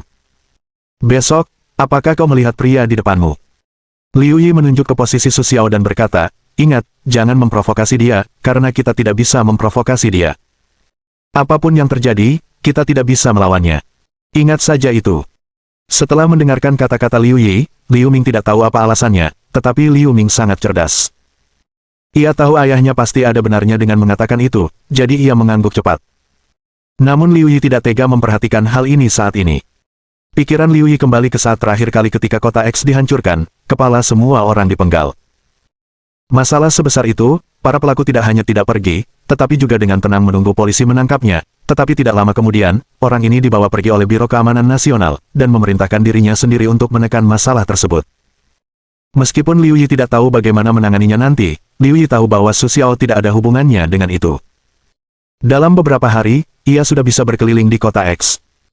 Dari sini saja, Liu Yi tahu bahwa Su Xiao bukanlah orang biasa, sehingga sosok Su Xiao terpatri kuat di benaknya, yaitu, ia takut jika ia akan menempuh jalan yang berbeda dengan Su Xiao. Namun, Liu Yi tidak menyangka akan bertemu Su Xiao di sini. Melihat Su Xiao, Liu Yi teringat pada mayat-mayat tanpa kepala yang telah dipenggal. Tiba-tiba, seluruh tubuhnya bergetar. Meskipun Liu Yi cukup jelas tentang temperamen anaknya dan bukan pengganggu, ia harus mengingatkan Liu Ming bahwa dengan kepintaran Liu Ming, Liu Yi tahu bahwa jika ia benar-benar memiliki kesempatan, ia akan memanfaatkan kesempatan untuk menjalin hubungan dengan Su Xiao. Dikatakan bahwa seorang putra lebih baik daripada seorang ayah. Liu Yi memiliki pemahaman yang jelas tentang Liu Ming. Su Xiao tidak tahu apa yang terjadi.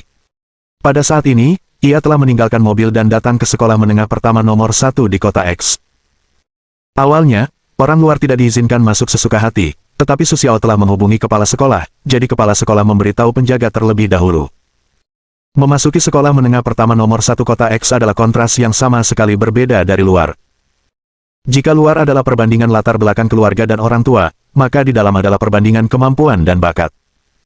Di sekolah menengah pertama nomor 1 kota X, Anda dapat melihat orang-orang membaca buku di mana-mana. Harus dikatakan bahwa tingkat keberhasilan sekolah menengah pertama nomor 1 kota X belum meledak. Di puncak gunung es, kita bisa melihat bahwa lingkungan belajar di SMP nomor 1 di kota X sangat bagus. Namun, Su Xiao tahu bahwa ini bukan saatnya untuk memikirkan hal ini. Ia masih harus mengantar Tang Waner mendaftar dulu, atau ia akan mulai kelas nanti. Ketika saya tiba di kantor kepala sekolah sudah menunggu saya, bersama dengan kepala sekolah Tang Waner di SMP nomor 1 kota X. Pak Su, Anda benar-benar muda dan menjanjikan. Saya tidak menyangka Anda semuda itu. Adapun kepala sekolah kota X, ia sangat jelas. Karena ia dihubungi oleh anggota senior geng pemuda terakhir kali, itu membuktikan bahwa Su Xiao tidak sederhana. Sebagai kepala sekolah yang sudah dewasa, ia tentu harus menghadapi Su Xiao dengan baik. Haha, canda kepala sekolah. Bagaimana mungkin seorang anak laki-laki disebut pria sejati di hadapan kepala sekolah? Itu bukan wajah anak laki-laki. Ini adalah adik perempuannya. Karena beberapa kerabat, dia tidak bisa belajar, tetapi sekarang anak laki-laki itu berharap dia bisa mendapatkan pendidikan yang layak, jadi hari ini dia sengaja membawa adik perempuannya ke sini, berharap kepala sekolah dapat mempermudahnya. Su Xiao berkata kepada kepala sekolah sambil tersenyum. Setelah mendengarkan kata-kata Su Xiao, kepala sekolah Su Keiming mengangguk dan berkata, keinginan untuk belajar itu baik. Tentu saja, kita harus mendukung hal-hal seperti itu. Pak Li, bawa adik perempuan ini ke kelas Anda sekarang. Kepala sekolah yang baik. Duduk di satu sisi, Pak Li berdiri dan berkata kepada Su Keiming. Itu memang merepotkan Nona Li, tetapi fondasi Xiao Mei sangat lemah, jadi saya harap Nona Li bisa memberinya lebih banyak bantuan dalam beberapa hal. Namun, Nona Li yakinlah bahwa Xiao Mei sangat cerdas, dan saya yakin dia akan segera menyusul perkembangan semua orang. Baiklah, Tuan Su, jangan khawatir. Jika ada yang tidak dipahami adikmu, tanyakan saja padaku. Lagi pula, tugas kita adalah mengajar dan mendidik orang. Setelah itu, Tuan Li mengantar Tang Waner ke ruang kelas. Tentu saja, Su Xiao juga ikut dengannya. Dalam perjalanan, Su Xiao juga memperkenalkan Tang Waner secara singkat. Hanya saja, Su Xiao tidak menceritakan apa yang terjadi saat kecil kepada Tang Waner. Dia hanya mengatakan bahwa saat kecil, dia harus berhenti sekolah karena beberapa alasan. Sekarang dia sudah semakin besar dan tidak baik memulai dari awal lagi. Jadi saya harap Nona Li bisa membantu dan memberi Tang Waner lebih banyak bantuan. Tuan Li sudah lama tahu bahwa Su Xiao tidak sesederhana itu. Tentu saja, dia setuju. Dari mulut kepala sekolah, Tuan Li tahu bahwa Su Xiao tidak dapat dengan mudah menyinggung perasaannya. Sekarang setelah dia bertanya pada dirinya sendiri, tidak mudah baginya untuk menunda. Selain itu, jika dia memiliki sesuatu untuk dilakukan di masa depan, dia juga dapat meminta bantuan Su Xiao karena hubungan Tang Waner. Tepat saat mereka berbicara, sudah waktunya bagi Tang Waner untuk datang ke kelas. Bahkan jika tidak ada guru di pagi hari belajar mandiri, tetapi juga ada semburan suara membaca, tidak ada kebisingan.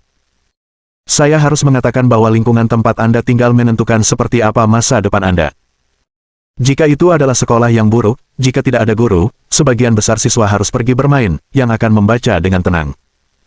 Bahkan jika seseorang ingin belajar dengan baik, itu tidak mudah. Lagi pula, orang-orang di sekitar Anda sedang bertengkar.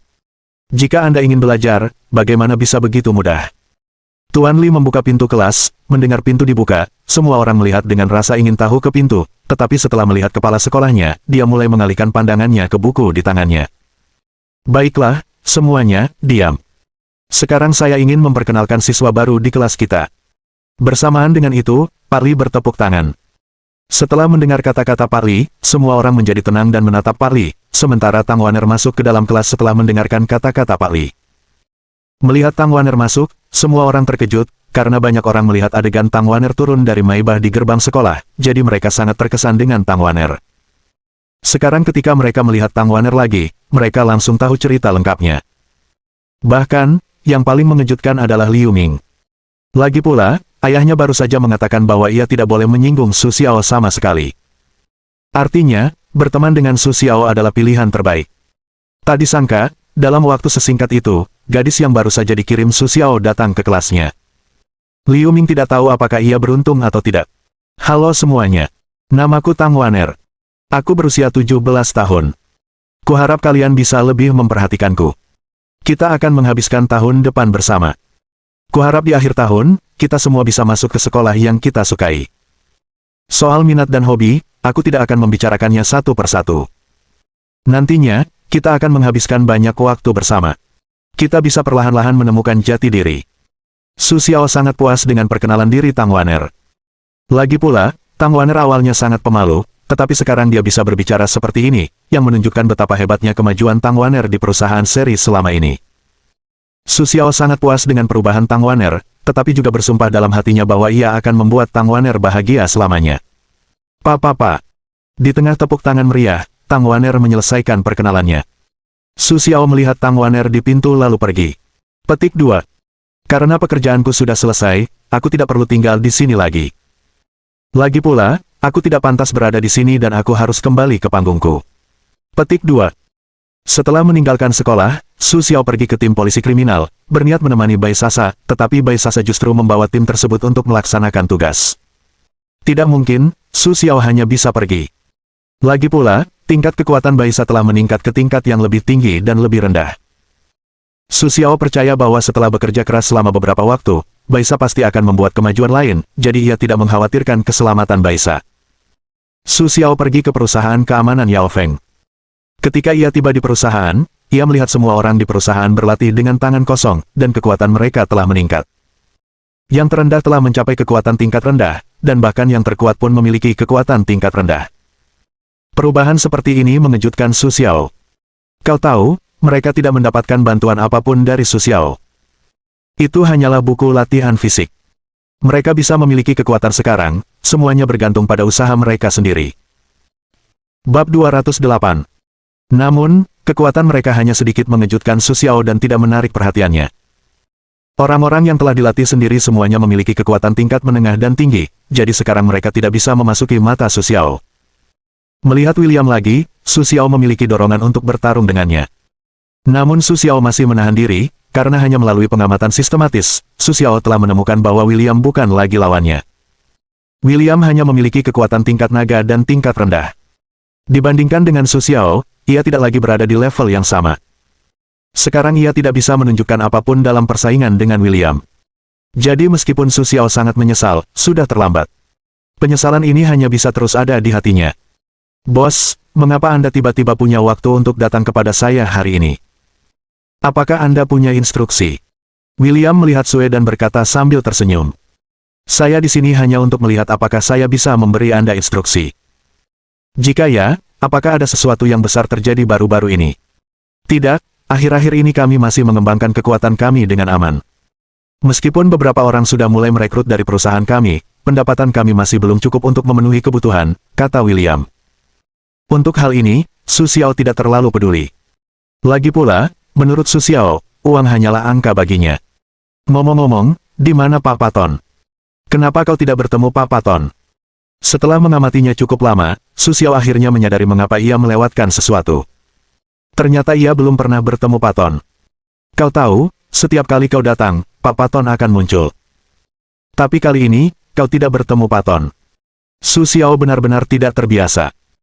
Pak tua itu kembali ke kantor pusat yang berwarna merah tua, karena ia tiba-tiba memiliki sedikit firasat beberapa waktu lalu dan merasa memiliki kesempatan untuk membuat terobosan, jadi ia bergegas kembali ke kantor pusat. Setelah mendengarkan kata-kata William, Su Xiao juga sangat terkejut, tetapi Su Xiao tetap senang untuk Pak Paton. Lagi pula, Pak Paton telah banyak membantunya. Jadi hari ini, Su Xiao sangat senang mendengar bahwa lelaki tua itu akan segera mencapai terobosan. Di saat yang sama, Su Xiao juga memikirkan kapan gurunya, Ye Feng, akan mencapai terobosan. Jika Ye Feng tidak mencapai terobosan lagi, ia akan segera menyusulnya. Baiklah, ketika Tuan Paton kembali, beritahu aku. Aku akan membantunya merayakannya. Baiklah. Setelah mendengarkan kata-kata Su Xiao, William berkata dengan riang. Lagi pula, Paton adalah gurunya sendiri. Sebagai seorang murid, William tentu berharap gurunya akan semakin kuat, dan ia akan mampu bangkit. Dan di dalam hati William, dia sudah menganggap Paton sebagai ayahnya. Karena Paton dipromosikan, William senang dari lubuk hatinya. Karena Tuan Paton tidak ada di sini, Su Xiao pergi setelah penjelasan singkat.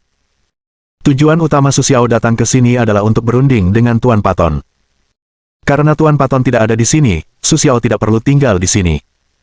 Sedangkan untuk manajemen, Su Xiao sepenuhnya menyerahkannya kepada William. Su Xiao masih sangat jelas tentang kemampuan William, jadi dia tidak perlu memberitahunya apa yang harus dilakukan. Karena dia telah menyerahkan perusahaan kepada manajemen, Su Xiao tidak berencana untuk ikut campur. Ini adalah kepercayaan Su Xiao pada William. Setelah meninggalkan perusahaan, Su Xiao memutuskan untuk pulang untuk menebus tidurnya.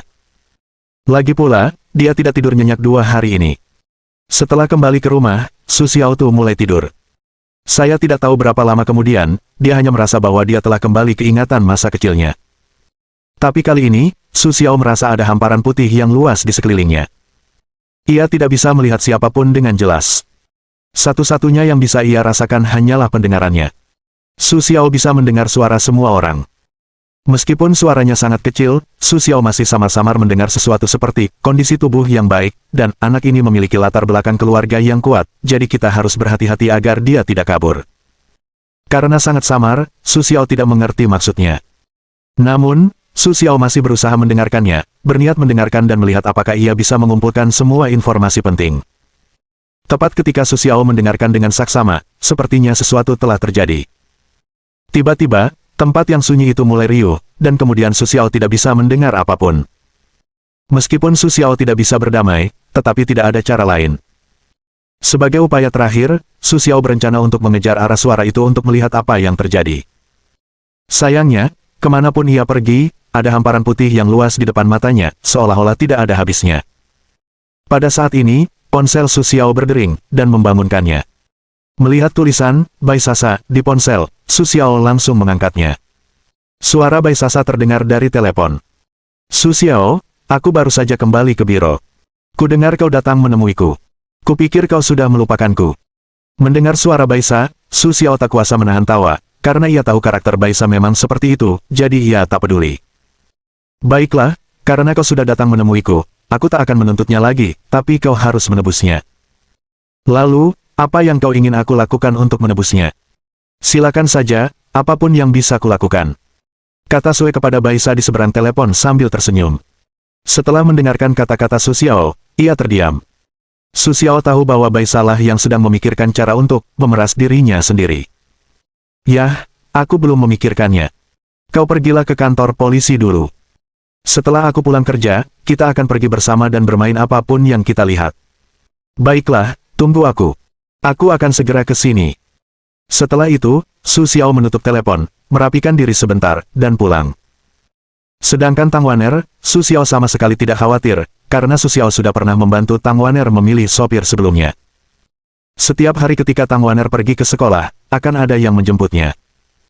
Di saat yang sama, Su Xiao juga menemukan seorang pengasuh di rumah, yang bertanggung jawab untuk membersihkan rumah setiap hari. Lagi pula, dulu Su Xiao satu-satunya orang di rumah yang suka menertawakan dirinya sendiri dan tidak terlalu peduli, tetapi sekarang ada Tang Waner lain, jadi wajar saja ia harus berbuat lebih banyak. Tidak hanya itu, untuk urusan ini, Su Xiao meminta Lao Long untuk menyiapkan juru masak khusus. Tugasnya hanya mengurus makan 3 kali sehari, dan ia tidak perlu melakukan hal lain. Bisa dibilang Su Xiao telah melakukan segalanya untuk Tang Waner, yang jauh lebih perhatian daripada kakaknya.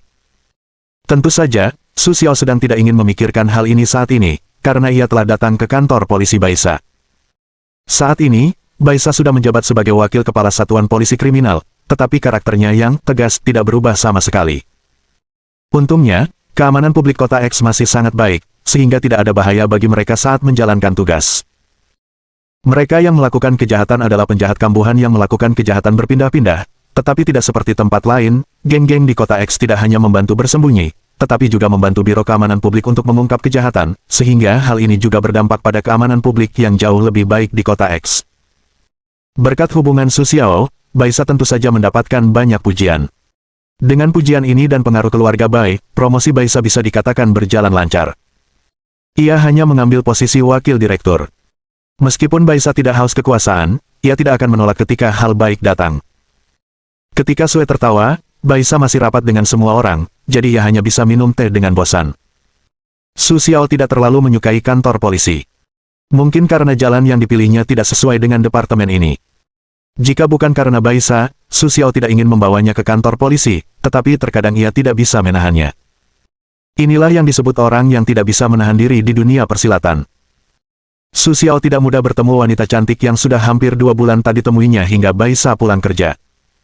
Baisa tidak berubah sedikit pun, seragam polisi yang melekat di tubuhnya membuatnya semakin menarik. Lagi pula, terkadang, godaan orang berseragam memang selalu impulsif. Tentu saja, Su Xiao berani menatap Baisa seperti ini. Jika orang lain, ia pasti sudah dipukuli Baisa hingga jatuh ke tanah. Tahukah Anda, reputasi Baisa sudah tersohor. Tak seorang pun yang tak menyadari kekuatan Baisa, terutama para tahanan yang jatuh ke tangan Baisa.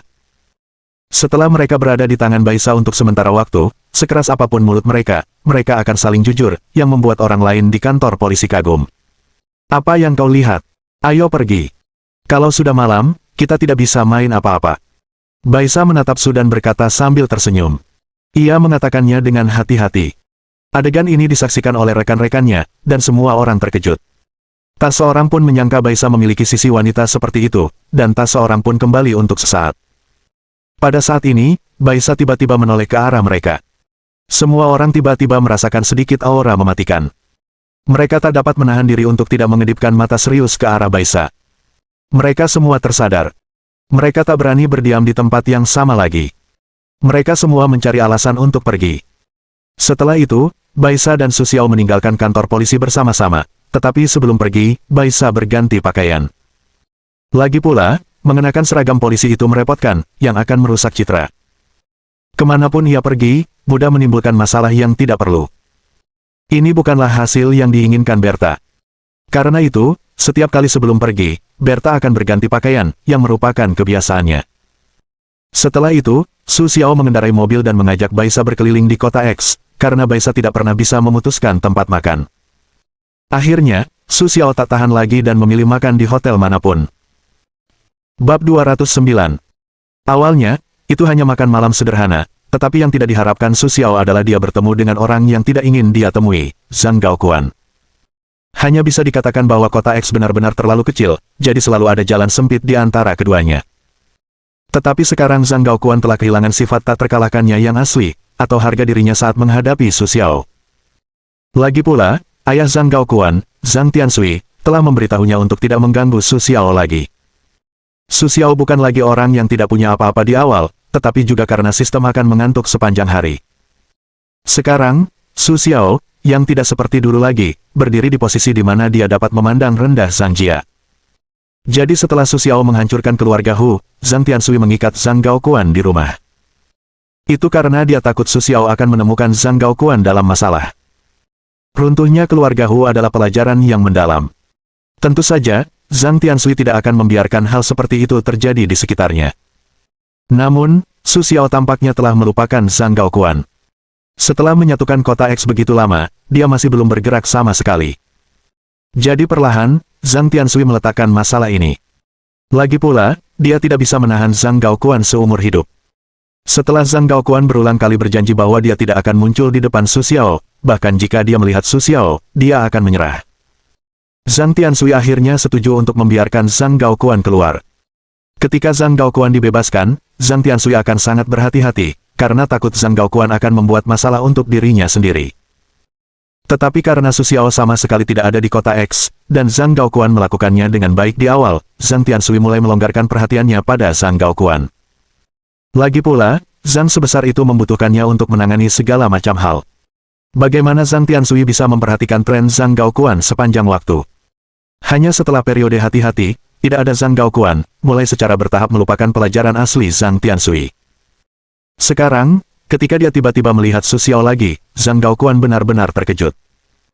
Namun di depan teman-temannya, Zhang Gaoquan malu menundukkan kepala, sehingga ia harus berpura-pura tidak melihat Su Xiao dan bersiap untuk berjalan melewati Su Xiao. Sayangnya, meskipun Su Xiao tidak memandang Zhang Gaoquan, ia sangat bangga saat berada di hadapannya. Kini setelah bertemu dengannya, Su Xiao tidak siap melepaskan Zhang Gaoquan begitu saja. Bukankah ini Tuan Zhang Gaoquan? Bagaimana bisa kau datang ke tempat sekecil ini untuk makan? Setelah mendengar kata-kata Su Xiao, Zhang Gaoquan merasakan sebuah dorongan di hatinya. Namun, pendidikan ayah Zhang Tianshui masih segar dalam ingatan saya, jadi meskipun Zhang Gaoquan sangat kesal, ia tidak berani menyerang dengan mudah. Ternyata Su Xiao. Aku tidak menyangka akan bertemu denganmu di sini secara kebetulan seperti ini, kata Zhang Gaoquan sambil tersenyum. Setelah mendengarkan kata-kata Zhang Gaoquan, Su Xiao tidak merasakan sedikit pun perasaan di hatinya. Ia hanya menatap Zhang Gaoquan dengan tenang. Merasakan tatapan Su Xiao, Zhang Gaoquan merasa tidak nyaman, tetapi ia tidak dapat menahannya. Zhang Gaoquan hanya bisa menahannya. Meskipun Zhang Gaoquan tumbuh dengan kunci emas dan tidak pernah merasa seperti ini, presiden kepunahan keluarga Hu ada di depannya. Betapapun kesalnya Zhang Gaoquan, ia hanya bisa menahannya. Su Xiao, bertemu denganmu sekali saja tidak mudah.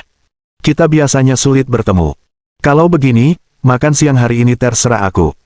Aku tidak peduli mau makan apa. Lagi pula, kita juga teman sekelas. Tidak ada yang lebih berharga daripada persahabatan kita, kan? Kata-kata Zhang Gaoquan langsung memenuhi pikiran Dali. Jika ke orang lain, kau pasti akan tertipu oleh sisi munafik Zhang Gaoquan. Namun, Su Xiao telah mengalami banyak ejekan dan sindiran dari Zhang Gaoquan, jadi ia tidak percaya apa yang dikatakan Zhang Gaoquan sekarang. Lupakan saja, aku tidak berani makan makanan Zhang Shao. Apa-apaan kau? Beraninya kau bicara seperti ini pada Zhang Shao. Setelah mendengar kata-kata Su Xiao, Zhang Gaoquan terdiam. Adik Zhang Gaoquan berdiri untuk melawan ketidakadilan Zhang Gaoquan dan ingin memanfaatkan kesempatan ini untuk menyanjungnya. Pak, sayangnya, ia tidak mengerti situasinya dengan jelas. Setelah dua kata, ia ditampar oleh Zhang Gaoquan. Meskipun adik laki-lakinya tidak mengerti alasannya, ia menyadari bahwa sikap Zhang Gaoquan sangat rendah ketika berbicara dengan Su Xiao. Ia menyadari bahwa segala sesuatunya tidak sesederhana yang dipikirkannya. Apa yang baru saja ditamparnya bukanlah sanjungan, melainkan tamparan. Sekarang kupikir-pikir, aku masih takut. Jika bukan karena tamparan Zhang Gaoquan, aku mungkin tidak bisa memprediksi akibatnya sendiri. Jadi, meskipun aku menerima tamparan Zhang Gaoquan, aku sangat berterima kasih kepada Zhang Gaoquan. Maaf, temanku tidak bisa bicara. Jangan pedulikan. Zhang Gaoquan segera meminta maaf kepada Su Xiao. Kejadian hari ini jelas merupakan kejadian paling membuat frustrasi bagi Zhang Gaoquan sejak kecil hingga dewasa. Lagi pula, dulu, tidak ada yang berani membantah dirinya sendiri, terlepas dari benar atau salahnya. Bagaimana mungkin sekarang? Ia masih perlu meminta maaf dengan rendah hati kepada orang lain, berharap dimaafkan oleh orang lain. Lupakan saja. Tidak apa-apa. Kamu boleh pergi. Awalnya, ketika Su Xiao melihat Zhang Gaoquan, ia ingin mencari masalah dengannya, tetapi ketika melihat Zhang Gaoquan tidak marah, ia kembali kehilangan minat. Selain itu, ia dan Baisa akhirnya keluar sekali, jadi tidak perlu menunda janji temu hanya karena hal kecil ini. Setelah mendengar kata-kata Su Xiao, Zhang Gaoquan seperti tahanan yang baru saja dibebaskan. Ia tidak ingin berlama-lama dan pergi dengan tergesa-gesa. Su Xiao pun kembali ke meja makan dan melanjutkan makan bersama Baisa. Kakak Kuan, siapa pria itu tadi? Bagaimana perasaanmu? Di tengah pembicaraan, Li Si, adik Zhang Gaoquan, tidak berani melanjutkan, karena Li Si tahu jika ia melanjutkan, ia akan dipukuli oleh Zhang Gaoquan. Benar saja, Zhang Gaoquan menoleh ke arah Li Si dan menghela napas. Dulu dia teman sekelasku, tapi dia tidak seperti ini saat itu. Saat itu, dia biasa saja dan suka tidur. Akhirnya, aku yang membawa pacarnya, yaitu Fang Shui. Tapi aku tidak tahu kenapa. Setahun yang lalu, orang ini sepertinya telah berubah. Dia tidak lagi pengecut seperti dulu, dan bahkan... Zhang Gaoquan berkata kepada Li Si selalu menjadi penasihat militer Zhang Gaoquan, jadi Zhang Gaoquan akan memberitahu Li Si tentang masalah ini, dan ingin melihat apakah Li Si punya cara. Lagi pula, apa yang baru saja terjadi, Zhang Gaoquan masih menahan napas, tetapi tidak ada cara lain. Zhang Gaoquan juga tidak berani memulai, hanya bisa bertahan. Saudara Kuan kurasa kita tidak bisa mengambil keputusan terburu-buru dalam masalah ini. Kita harus mempelajarinya dengan saksama. Karena Paman Tiansui telah memberitahumu untuk tidak membuat Su Xiao tertawa, itu membuktikan bahwa pasti ada yang salah dengannya. Kalau tidak, menurut karakter Paman Tiansui, dia tidak akan melakukan hal seperti itu. Setelah mendengarkan kata-kata Zhang Gaoquan, Li Si sudah menyesali apa yang baru saja dia katakan kepada Su Xiao. Untungnya, tidak terjadi apa-apa. Su Xiao tidak keberatan karenanya. Kalau tidak, Li Si tidak berani membayangkan apa yang akan terjadi. Oleh karena itu, Li Si tidak berani memprovokasi Su Xiao. Lagi pula, Li Si tahu bahwa dirinya tidak berbakat. Alasan mengapa ia mampu menarik perhatian Zhang Gaoquan adalah karena ia selalu mampu memahami pikiran Zhang Gaoquan berkat sanjungannya. Itulah sebabnya ia dianggap oleh Zhang Gaoquan sebagai penasihat militernya. Tentu saja, salah satu alasan terpenting adalah bahwa di masa lalu, keluarga Zhang biasa menutupi langit hanya dengan satu tangan di kota X. Apapun yang dilakukan Zhang Gaoquan, Zhang Tiansui dapat mengatasinya. Dengan dukungan Zhang Tiansui di belakangnya, Li Si secara alami berani bertindak gegabah. Namun, hanya mendengarkan kata-kata Zhang Gaoquan, bahkan Zhang Tiansui pun tak kuasa menahan tawa. Bagaimana mungkin ia menyentuh pantat harimau itu? Bukankah itu orang tua yang sedang gantung diri? Ketika Zhang Gaoquan melihat Li Si tertunduk dan tak berbicara, ia berpikir bahwa ia sedang merencanakan sesuatu untuk dirinya sendiri. Jika ia benar-benar tahu apa yang dipikirkan Li Si sekarang, ia tak tahu apakah ia akan melompat marah. Saudara Kuan, ayolah, jangan marah. Dulu kau adalah seorang wanita yang tidur dengan Su Xiao. Sekarang pikirkanlah, apakah kau merasa sangat tenang? Sangat menenangkan, bukan? Bahkan sekarang, dia tidak lagi berkuasa, tetapi setidaknya dia tidak sebaik dirimu sebelumnya. Seorang pria yang bahkan tidak bisa melindungi wanitanya sendiri, pria seperti apa dia? Setelah mendengarkan kata-kata Li Si, wajah Zhang Gaoquan yang awalnya agak kabur, langsung jauh lebih baik. Juga, memikirkan wajah dan sosok Fang Shui yang cantik, api jahat tiba-tiba muncul. Ngomong-ngomong, Saudara Kuan, aku tahu bahwa ada banyak wanita baik di surga dan bumi baru-baru ini, dan bahkan banyak dari mereka masih ada di sana. Aku tidak tahu apakah Saudara Kuan tertarik untuk bermain-main. Melihat wajah Zhang Gaoquan mulai berubah, Li Si berkata cepat. Tetapi setelah mendengarkan kata-kata Li Si, Zhang Gaoquan melambaikan tangannya, lupakan saja, aku tidak akan pergi kali ini. Apa yang baru saja kau katakan itu bagus. Setidaknya aku mendapatkan wanita Su Xiao. Sekarang hatiku penuh dengan api. Aku hanya akan pergi mencari Fang Shui untuk melepaskannya. Jika kau ingin pergi, kau bisa pergi sendiri. Petik 2. Setelah mendengarkan kata-kata Zhang Gaoquan, ada secerca kekecewaan di matanya. Namun, karena Zhang Gaoquan telah membuat keputusan, Li Si tidak punya pilihan selain terus tersenyum dan menyanjung. Saudara Kuan bijaksana. Wanita di surga dan bumi tidak dapat dibandingkan dengan Sang Sui. Kau harus tahu bahwa dia adalah pacar musuh. Setelah mendengarkan kata-kata Li Si, Zhang Gaoquan tertawa bahagia sejenak, lalu pergi. Melihat punggung Zhang Gaoquan, wajah Li Si tampak kurang menyanjung. Ada sedikit penghinaan di matanya. Jika bukan karena ayah yang baik, apa jadinya kau? Bab 210. Setelah makan malam, Su Xiao, atas permintaan Baisa, pergi menonton film bersama. Dia datang ke bioskop. Baisa seperti bayi yang penasaran. Dia melihat ke sana kemari. Akhirnya, atas pertanyaan Su Xiao, dia menyadari bahwa ini adalah pertama kalinya dia pergi ke bioskop. Dia belum pernah ke bioskop sebelumnya. Ini membuat Su Xiao sangat terkejut. Kau tahu, Baisasa bukanlah anak orang lain. Tidak ada yang mengatakan bahwa dia meremehkan film. Namun, dia tidak menyangka bahwa Baisasa tidak berhubungan dengan film, yang membuat Su Xiao sangat terkejut. Saya menonton film dengan Baisa di bioskop, tetapi filmnya terlalu membosankan.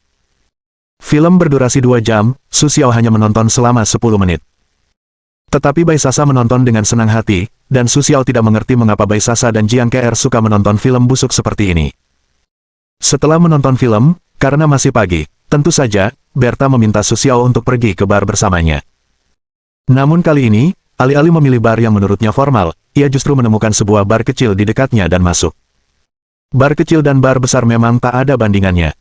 Apalagi, lingkungannya saja tak bisa dibandingkan. Begitu masuk ke bar, ia merasa seperti berada di sarang ular dan tikus, tempat sekelompok orang menggeleng-gelengkan kepala. Tak ada gambaran pekerja kera putih perkotaan di siang hari.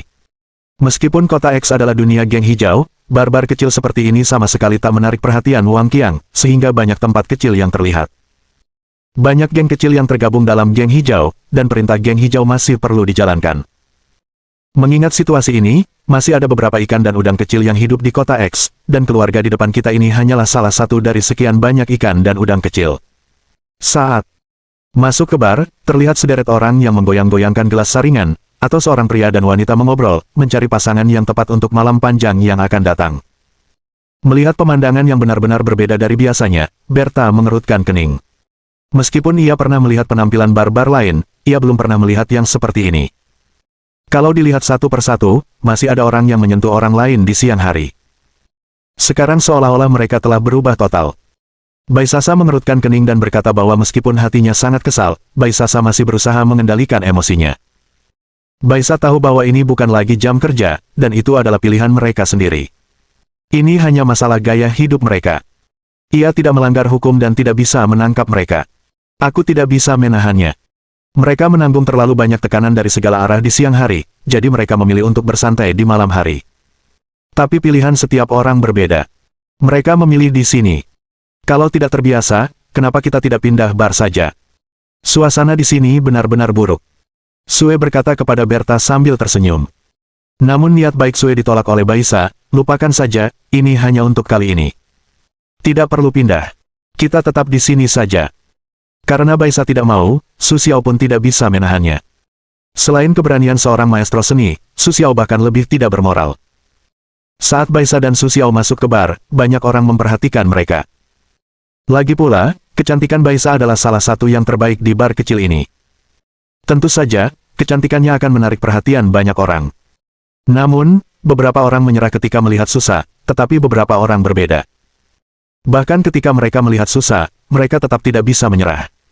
Mereka hanya bisa mengatakan bahwa mereka benar-benar sekelompok hewan yang hanya mengandalkan tubuh bagian bawah untuk berpikir. Bahkan banyak orang tidak peduli dengan keberadaan Su Xiao. Di depan Su Xiao, mereka mulai berbicara dengan Baisa secara terang-terangan, yang membuat Su Xiao marah. Namun ketika dia menatap Baisa sambil tersenyum dan berbicara kepada mereka satu persatu dengan penuh minat, dia tidak mengatakan apa-apa. Su Xiao tahu bahwa Baisa pasti memiliki ide lain di hatinya, tetapi dia tidak memahaminya untuk sesaat. Setelah mengirim beberapa lalat, tidak ada yang datang untuk mengganggu Baisa. Kau orang sungguhan. Kau hanya tidak berdiri. Aku telah diganggu dan bosan setengah mati, kata Berta, sengaja mengeluh. Ya, aku baru saja melihatmu mengobrol dengan gembira, bukan? Ada apa? Apa untungnya? Menatap mata Su Xiao, Baisa tahu bahwa Su Xiao seharusnya tahu pikirannya sendiri, jadi dia tidak akan terus menyembunyikannya. Untungnya, aku mendapat sedikit berita, tapi toko ini sebenarnya bukan bar sungguhan. Biasanya, mereka diam-diam menjual narkoba secara gelap. Tapi sekarang setelah aku tahu, mereka pasti tidak akan punya peluang. Aku akan menemukan antek-antek mereka dan menangkap mereka sekaligus. Setelah mendengarkan kata-kata Baisa, Su Xiao harus mengakui bahwa kemampuan Baisa memang luar biasa. Dia bisa mendapatkan berita seperti ini dalam waktu singkat. Kau tahu, Tiongkok masih memiliki kontrol ketat terhadap pornografi, jadi meskipun ada saluran untuk masuk, itu juga dijual diam-diam, dan orang biasa tidak bisa membicarakannya. Aku tidak menyangka dalam waktu singkat, Baisa bisa mendapatkan berita seperti itu dari orang lain. Sue tak bisa tidak mengagumi para agen wanita itu. Apa yang akan kau lakukan? Kau tidak akan menangkap mereka sekarang, kan? Tanya Sue sambil tersenyum. Bagaimana mungkin? Kita perlu memperhatikan bukti untuk menangkap orang. Apa kau pikir ini lelucon dan penangkapan acak? Baiklah, kalau kau benar-benar tidak bisa menemukan bukti, kau bisa meminta bantuanku. Lagi pula, keberadaan mereka benar-benar semacam kerusakan bagi kota X kita. Su Xiao tidak bermaksud mendengarkan kalimat ini untuk Baisa, karena barbar ini harus menjual narkoba untuk menghasilkan uang, tetapi mereka tidak bisa melakukan apa yang kau dan aku inginkan, dan mereka sering memaksa orang baik untuk menjadi pelacur. Terutama dalam hal narkoba, demi menghasilkan uang, mereka diam-diam akan mencoba pelanggan yang datang ke sini untuk mengonsumsi. Setelah mereka kecanduan, mereka bisa menghabiskan waktu lama di sini, yang setara dengan mencari sumber pelanggan tetap. Perilaku seperti ini seringkali merugikan banyak orang seumur hidup mereka. Lagi pula, tidak semua orang sukarela. Banyak orang yang secara tidak sengaja direkrut ketika mereka tidak mengetahui kebenarannya. Meskipun Qinggang juga memiliki kontak dengan narkoba, Su Xiao telah dengan jelas menetapkan bahwa mereka tidak dapat terus menjual narkoba kepada mereka yang belum dirugikan oleh narkoba. Kini, perdagangan narkoba Qinggang masih terkendali. King Gang tidak akan membeli narkoba kepada mereka yang tidak memiliki kemampuan finansial atau kecanduan. Setelah verifikasi, dipastikan bahwa semua orang di geng hijau tidak dapat berhenti. Lagi pula, jika Anda tidak memberikannya kepada mereka, mereka hanya dapat pergi ke kota lain untuk mencarinya. Karena mereka tidak lagi diselamatkan, lebih baik mengendalikan mereka dan mengurangi kemungkinan mereka keluar untuk menyakiti orang lain. Oke, aku mengerti. Baisa menatap Sue dan tertawa. Dulu, Berta membenci mereka yang tidak mengikuti jalan yang benar, tetapi dia tidak pernah berpikir bahwa suatu hari dia akan jatuh cinta pada seorang gangster. Meskipun Su Xiao memiliki identitas lain, memang benar bahwa dia adalah seorang gangster. Dia tidak dapat menyangkalnya. Tepat ketika Su Xiao dan Baisa sedang mengobrol riang, yang tidak mereka ketahui adalah di bar, seorang pria seperti adik laki-laki sedang melaporkan situasi Baisa kepada seorang pria botak. Namun, ia tidak mengenal Berta dan Su Xiao. Hanya karena Berta cantik, ia datang untuk memberitahu. Lagi pula, ia telah diberitahu oleh si botak bahwa selama ada wajah-wajah baru yang tampan di bar, ia harus memberitahu dirinya sendiri terlebih dahulu. Si botak adalah pemilik bar ini, dan juga seorang gangster kecil di jalanan. Ada 40 atau 50 orang di bawah tangannya. Untuk mendukung bawahannya, ia membuka bar ini. Hanya saja si botak itu sangat asmara. Sejak bar dibuka, si botak tidak tahu berapa banyak gadis muda cantik yang telah disakitinya. Bahkan ketika adik laki-lakiku datang untuk melapor kepada si botak, ada seorang pria di bawah kepala botak yang sedang sibuk hidup. Namun setelah mendengarkan laporan adik laki-lakinya, pria botak itu mendorong wanita di sampingnya. Melihat wanita botak itu, aku tak kuasa menahan diri untuk menelan ludah, tetapi aku tahu ideku tidak realistis, jadi aku hanya bisa melirik sekilas, lalu segera mengalihkan pandanganku. Sedangkan untuk pria botak, mereka sama sekali tidak memperhatikannya. Untuk waktu yang lama, tidak ada pria tampan yang datang ke bar. Jadi, pria botak itu hanya membersihkan diri dan bersiap untuk menemui orang yang mereka bicarakan. Sedangkan untuk gadis tadi, dia sudah cukup puas bermain tanpa penutup kepala, tetapi dia tidak bisa selalu menemukan penerus, jadi dia hanya bisa memanfaatkannya dengan terpaksa. Sekarang karena dia punya kesempatan lain, tentu saja dia tidak akan peduli lagi pada wanita ini. Sedangkan untuk pria, dia selalu mengejar hal-hal baru. Di sisi lain, gadis itu merasa sedih untuk penerus berikutnya. Lagi pula, dia dulu adalah wanita keluarga yang baik. Setelah berkunjung ke sini atas undangan teman-temannya, dia jatuh ke tangan seorang pria botak karena dia terlihat cukup baik. Bukannya dia tidak ingin memanggil polisi, tetapi si botak mengancam dirinya sendiri dengan keluarganya dan tidak memberi dirinya kesempatan sama sekali, dan dia tidak berani. Awalnya, dia hanya bisa mencuci wajahnya dengan air mata setiap hari, tetapi setelah waktu yang lama, dia menjadi mati rasa terhadap semua ini. Tetapi dia tahu bahwa dia akan memiliki kehidupan yang lebih menyedihkan di masa depan, karena si botak akan memberikan wanita yang tidak diinginkan kepada saudara-saudaranya untuk bersenang-senang. Sekarang hanya memikirkannya, dia merasa bahwa dia adalah orang yang tidak dapat melihat cahaya dan tidak tahu di mana masa depannya. Hari seperti itu, ketika harus berakhir, jika ada kesempatan, dia benar-benar ingin menjadi botak berkeping-keping, untuk melampiaskan kebencian mereka. Mohon dukungan dari omom ante-ante sekalian, buat subscribe atau sharekan novel Mimin ke Facebook kalian, agar channel Mimin bisa terus berkembang. Dengan begitu, Mimin bisa lebih semangat untuk up novel seru lain ke depannya. Buat teman-teman yang sudah subscribe dan sharekan novel Mimin, Mimin ucapkan terima kasih sebanyak-banyaknya. Sekiranya teman-teman menghadapi masalah video diputar dalam bahasa Inggris, coba tukar kepada bahasa Indonesia original melalui cara ini. Semasa mendengarkan, pencet tombol setting di atas kanan video, pilih audio track dan tukar bahasa.